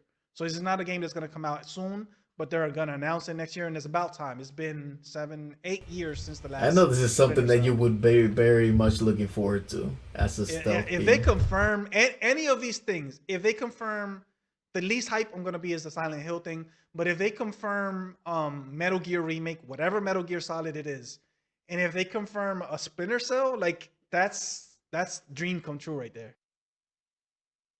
That's gonna be weird. I mean, that's And we're just. apparently, go ahead, yeah. I was gonna say we're just glad that to have the situation where Sonic can't act as an intermediary, so that we Yeah, are able to get these things from them. definitely. And apparently the rumors are, which is interesting, and it kind of make it gets me hyped because it's my favorite in the series. Apparently, they're not going to start with Metal Gear Solid 1 for the remakes. They're going to start with 3. So, which is the best in the series, or at least my favorite in the series. It's my favorite in the That's good. series. That's a good And approach. that's yeah, because they're going to get started off with the big boss story. And that's a good way to get newcomers into that story. I think that's going to be awesome. That'll be Because outstanding. I I think think. if you make it makes a lot of sense because you could do it as a standalone, like this is it, that's it, and you never make another remake or whatever. If you start with the first one, you're gonna have to try to do the second and the third one again. So I think this is the smart take. Plus, I don't think people are really clamoring for a Metal Gear Solid 2 remake, right? So I don't think that they care about doing 1 and 2. I Yeah, I think think that this one's gonna hold up the best probably in terms of if we don't have any more. I mean, just imagine. I know it's not going to be this. Okay, I know it's not going to be this. But just imagine the smooth gameplay from Phantom Pain in the Metal Gear Solid 3 universe. Like that is just perfect. It'd be perfect. It would be fantastic. It's just gonna be a little bit more linear and whatnot. Which I mean, I think it fits this. I don't know. I felt like I kind of lost sometimes with everything that was going on 5. So I think it's gonna fit. Just having like the gameplay, the graphics and Yeah. whatnot on this one, I think it's So gonna be fantastic. maybe not Metal Gear Solid the Phantom Pain. Maybe Metal Gear Solid 4 gameplay because the Metal Gear Solid 4 gameplay was linear, but it felt incredible to play. So maybe that quality, and then put it on the modern Metal Gear Solid And it 3. would Maybe fit that'll work perfect better. too, because they have the octo camel, which is kind of like the same Yeah, thing with exactly, their exactly. big boss's camouflage was and whatnot. Exactly. I would love that. I doubt that's going to be the case. I think because if it's Blue Point, what they do is, which is incredible. What they do, is they recreate the essence of what the game was, and they bring it into modern territory, right? And so, if they do that with Metal Gear, I doubt they're going to revamp the gameplay. I think it's going to be the same gameplay, but it's going to feel modern. It's going to feel like how it feels today, which is fine. I just would love to see, you know, other gameplay elements to it. Either way, it's gonna be great, and we're just gonna jump on that immediately. Uh, Get ready to cry again. I just Also, watched. it's a Go ahead. sorry. No, I'm just saying that to piggyback on something that you said, Manuel. I think this is actually really smart because it's a good entry point into the series, especially for people to feel that this story it's unfolding in an organic manner. Because I love Metal Gear Solid 3. I think that it might be the more underrated game in the series because when you think about it, it's awesome, but people don't go like, "Oh, this top one." We do like we enjoy it the most, but people are more tied either to Solid Snake or Big Boss. But that itself is a testament to Kojima because when you introduce a villain, the way you do it usually is that you start off with the villain and then you show why the villain is tied to the hero, right? And Kojima did the opposite. He went on and just showed you the hero, and you're in love with him, and all of a sudden you're playing as the villain, and you're like, man, I don't want this. It doesn't feel good, but it feels good because it's Snake too, and it's like, So having like the twist now, and just knowing the story, um it makes more sense just to see it unfold in that manner. It's more universally accepted that you show the villain first and then what ties him to the hero, whereas I wish the now, the as Luis is saying vice versa. that, I wish this is impossible. It's never gonna happen. But I kind of wish that we could have a retelling of this whole story. Like I wish we could go back to grounds and tell it Yeah, again in a more organic I way or think whatever. yeah, Like it would help with just tying everything much yeah, neater together. yeah. Kojima said the other day on Twitter. He wrote on Twitter and he admitted it. This he said that every Metal Gear that he made to him was his last Metal Gear. So he made every single one as if it was his last one, and that's why every time he made a sequel, he would have to change certain things, and it doesn't match up perfectly, right? Because it was never intended to be this big story, right? And that's kind of the issue when you do prequels and stuff like that. Like some things are not gonna line up or whatever. So it'd be nice to see, like what Luis just said right there. I would love to see Big Boss organically turn from that to what he was later on. Like I wish we could see that because Phantom Pain didn't really work in that sense. I'm gonna But tell you that's something. that's never also gonna to happen. also to an extent, when you think about Big Boss's influence into Snake's creation, right? When you think about that, that might be one of the most awesome aspects of the Metal Gear Solid canon, right? The fact that this guy refuses to die in some sense, right? He, he, he he's unwilling to stop, and there are clones of him, and he's there. He's the main key of this whole thing. That's why it works. And he's like Palpatine, like from Star Wars, but done in a proper manner. Because when you think about Palpatine, it was like sort of closed off in the final Star Wars movie. Like he was in charge of everything. Yeah, he was always no Big Boss is this guy. He's been in the forefront. He's being in the back end. He's being everywhere. He's just the main villain here. But since the story's all around, you don't get to see him like having his like presence all around like in an explicit manner, right? Like Ansem from Kingdom Hearts, he's all around and Xehanort, but there are like 12 games, so you're not gonna play all the. He But just if you had to start throw off Kingdom Hearts in with there. three, I knew it couldn't go the whole episode without saying it. And just imagine too, like yeah, but to me that would be so like this is just dreaming, like this is dream world stuff, right? But imagine the reaction of new fans that don't know anything about this series playing with this character for one, two, and then all of a sudden you are the villain for a while. Like imagine the reaction of people. That would be so awesome to do. I wish so much. Somebody needs to pitch. I'm gonna write Sony, see what they say. They or Konami, see if they make that decision one day. Let Because me I yeah, tell think you. that and it will be awesome because when you think about it, it is what Kojima did. Kojima showed us. I mean, there were SNES titles of Metal Gear, right? I have not played those, but those are centered about Solid Snake too. It's just him battling Big Boss, right? So what Kojima did is that he made us fall in love with Snake, and all of a sudden you're battling like the wilderness but in a body of the main villain of the series, right? So you fell off with the hero, and you know you have to beat out this main villain. You know, you've been battling him since the SNES, and now you're the villain, and you have to be the villain of the story. And it's actually quite the opposite. If they don't go this route, you know, you will feel in love with the villain. You will be like in Big Boss's, you know, charm. You will be entranced in him, and all of a sudden you will be Solid Snake trying to kill off this villain that you actually fell in love with. So it's actually quite brilliant, you know, if they went this route. I think it's the perfect way to do it. Let me tell you this dumb story about me and Metal Gear Solid 3. When it came out, when I played it, I was younger. I had the language barrier, I think, a little bit, stuff like that. And I just played it, and I was like, why? I was wondering why, like, it's the what is it, the '60s? Like, what's going on here? That Snake is here. Obviously, he looks the same and whatnot, being a clone. But it got to the point where he got his eye shot out, and I'm like, oh, okay, there we go. That's what's going on. Yeah, I I don't didn't know. remember. Yeah, I didn't have that moment. I think I already knew going into it what it was because yeah, because I played them kind of like not out of order, but I played them a little later than when they came out. For example, I played the subsistence version of Metal. Well, I actually no, correct. I played both versions of Metal Gear Solid 3, the regular and the subsistence.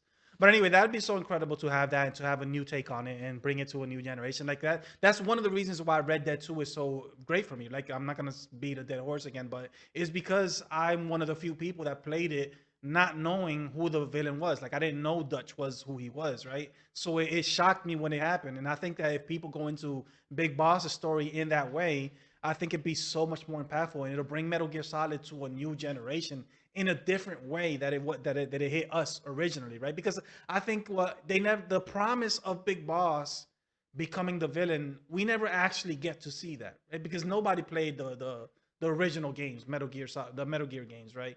So we don't actually never get that promise fulfilled. We never see that side of Big Boss. We just know it from the lore, but we never actually see that. That's what we thought the Phantom Pain was going to be, and it ended up not being that, right?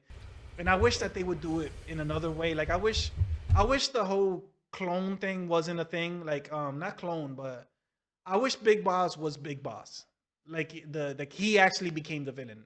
I don't like the idea that somebody else was kind of like Big Boss and he became the villain. Like I wish they would go full on and say no, this guy actually became the villain because of these reasons or whatever. And he Organically. I mean, yeah, he yeah. had reason. Like I think at the end of Metal Gear Solid 3, I think that was reason because we may not see it as a villain, but in terms of if Solid Snake represents the United States and whatnot, Big Boss would go against that. I think it was organic at that point where everything that happened with the boss, and he would be like, you know what, I want no part of this, and he'll try to fulfill the boss's dream and whatnot. I think that's how it should have happened. Yeah, definitely. And the Phantom Pain story too. I think the Phantom Pain story flows naturally from Metal Gear Solid 3. Like I think Metal Gear Solid 3, Peace Walker, and then like I think so up to a certain degree, if it's the same guy. The fact that they did that switch that is another person, that's what kind of destroys It that was timeline. unnecessary. Yeah, it was unnecessary. It was unnecessary. But I think they had to I think it's trying to force the canon of the old games into the new games. Like you didn't have to. You could have just said that's not canon anymore or whatever, right? Like, but I think that because Big Boss dies in those games, so they had to find a way to explain how could Big Boss die in that game, but then he's in Metal Gear Solid 4. I think Kojima wrote himself into a corner there, and I think I that's why they did that. I do think when we talked about it being a retelling, if it's gonna be something different that they're gonna come out with and whatnot, it makes me think. And I always bring it up, like Luis brings up Kingdom Hearts, but I do have to say, Final Fantasy VII remake, because Yeah, of what it yeah, I thought did about that. different. I was like, okay, I think it got to me a little bit more because of the differences. I already know the story. Like I would enjoy just playing through the same story with this graphics and whatnot, but they threw that wrench in there. I'm like, okay, this is interesting.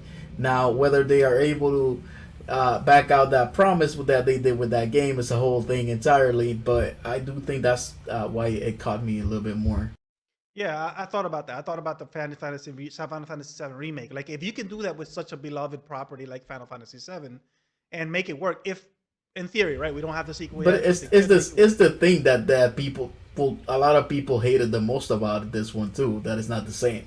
Well, kind of, but that's because I think okay. I mean, you're right, right, and you know more about it than I do in that sense. But I think that it's only because it's a part one of a two, three parter, right? I think if we already knew where this story was going to end, how they were reimagining it, I think it would have been a better experience. I think that because it's incomplete yet, I think we're like, but this doesn't make sense because he didn't know this before, and now he knows. So I think that's kind of the issue. I could be wrong, but I think that's part of the And issue. the fact that we paid it just once, that we don't have to pay $1,000 for the whole story this time. Yeah, yeah, obviously that aspect to it, but yeah, man, that's now become one of my biggest dreams. Then to see a reimagining of Metal Gear Solid, like that'd be so awesome. We can see that it's gonna cost again. Watch, it's gonna be something like that. But I mean, if they stay true to it, I wouldn't mind it at all. Because I wouldn't my care problem either. with Final Fantasy is like they started off well enough, decent. No, it has its issue. Like Manuel, you have said before, upon revisiting it, it's kind of like it drops off a little bit, right? If it was the Yeah, nostalgia and the first time and whatnot, it drops up a little bit, but not to the point where the DLC went. That was just madness. yeah, but remember, that's you. Everybody liked the DLC. Remember that you didn't like the DLC. Everybody liked the Hey, DLC. you were on stream when I was I know, playing it. You didn't like I it know. I'm either. just saying. I'm None of just us saying, like like this. it's not the general consensus. Is all I'm saying. Yeah. Fanboys, man, that it can be very dangerous. Now, Splinter Cell. That I hope that I'm gonna be the one thing that I want to say. The only thing I want to say about the Splinter Cell thing is the fans better buy that game, right? Because people have been fighting for so long for this game or whatever, and Ubisoft's like, no, like this series isn't successful. Like people don't play this game, and now if they actually put this game out after 10 years or whatever, and nobody buys it, nobody plays it, like that's on you right there. They're like, You can't play it anymore. everybody's like, give us Splinter Cell. They're like, no, here's more Assassin's Creed, and you deal with it. Yeah, Or but Far Cry, and it's like it's the same formula. Everything is the same. Ubisoft been doing the same things. The checklist nonsense. Yeah, But again, those games sell, and Splinter Cell doesn't. Splinter Cell it doesn't do the same thing every game, but it's not as successful as the games that do the same thing. So you can't fault Ubisoft for that, right? That's the people's fault. it's not. That's what No, people you're play. right. You're absolutely right. Would you play a Splinter Cell where you have to go and climb the highest place in order to unlock the map, No, no. and then like that's Oh, literally but all they do. remember, now I forgot about this. I think that the rumors are before all this happened. The rumors were like a few months ago. I, I might be getting this confused with Assassin's Creed because I know Assassin's Creed is also doing this, but I think the rumors were that they were going to turn Splinter Cell into a sort of a platform. In other words, like there is going to be this world where people playing. It's not going to be like this linear experience that we've had until now. Yeah, I know. So From Assassin's Creed, they were doing something like yeah, that. I'm yeah, not. and I think I think the rumors were that they were doing something similar with Splinter Cell, which I'm not into. So, but we'll see what happens.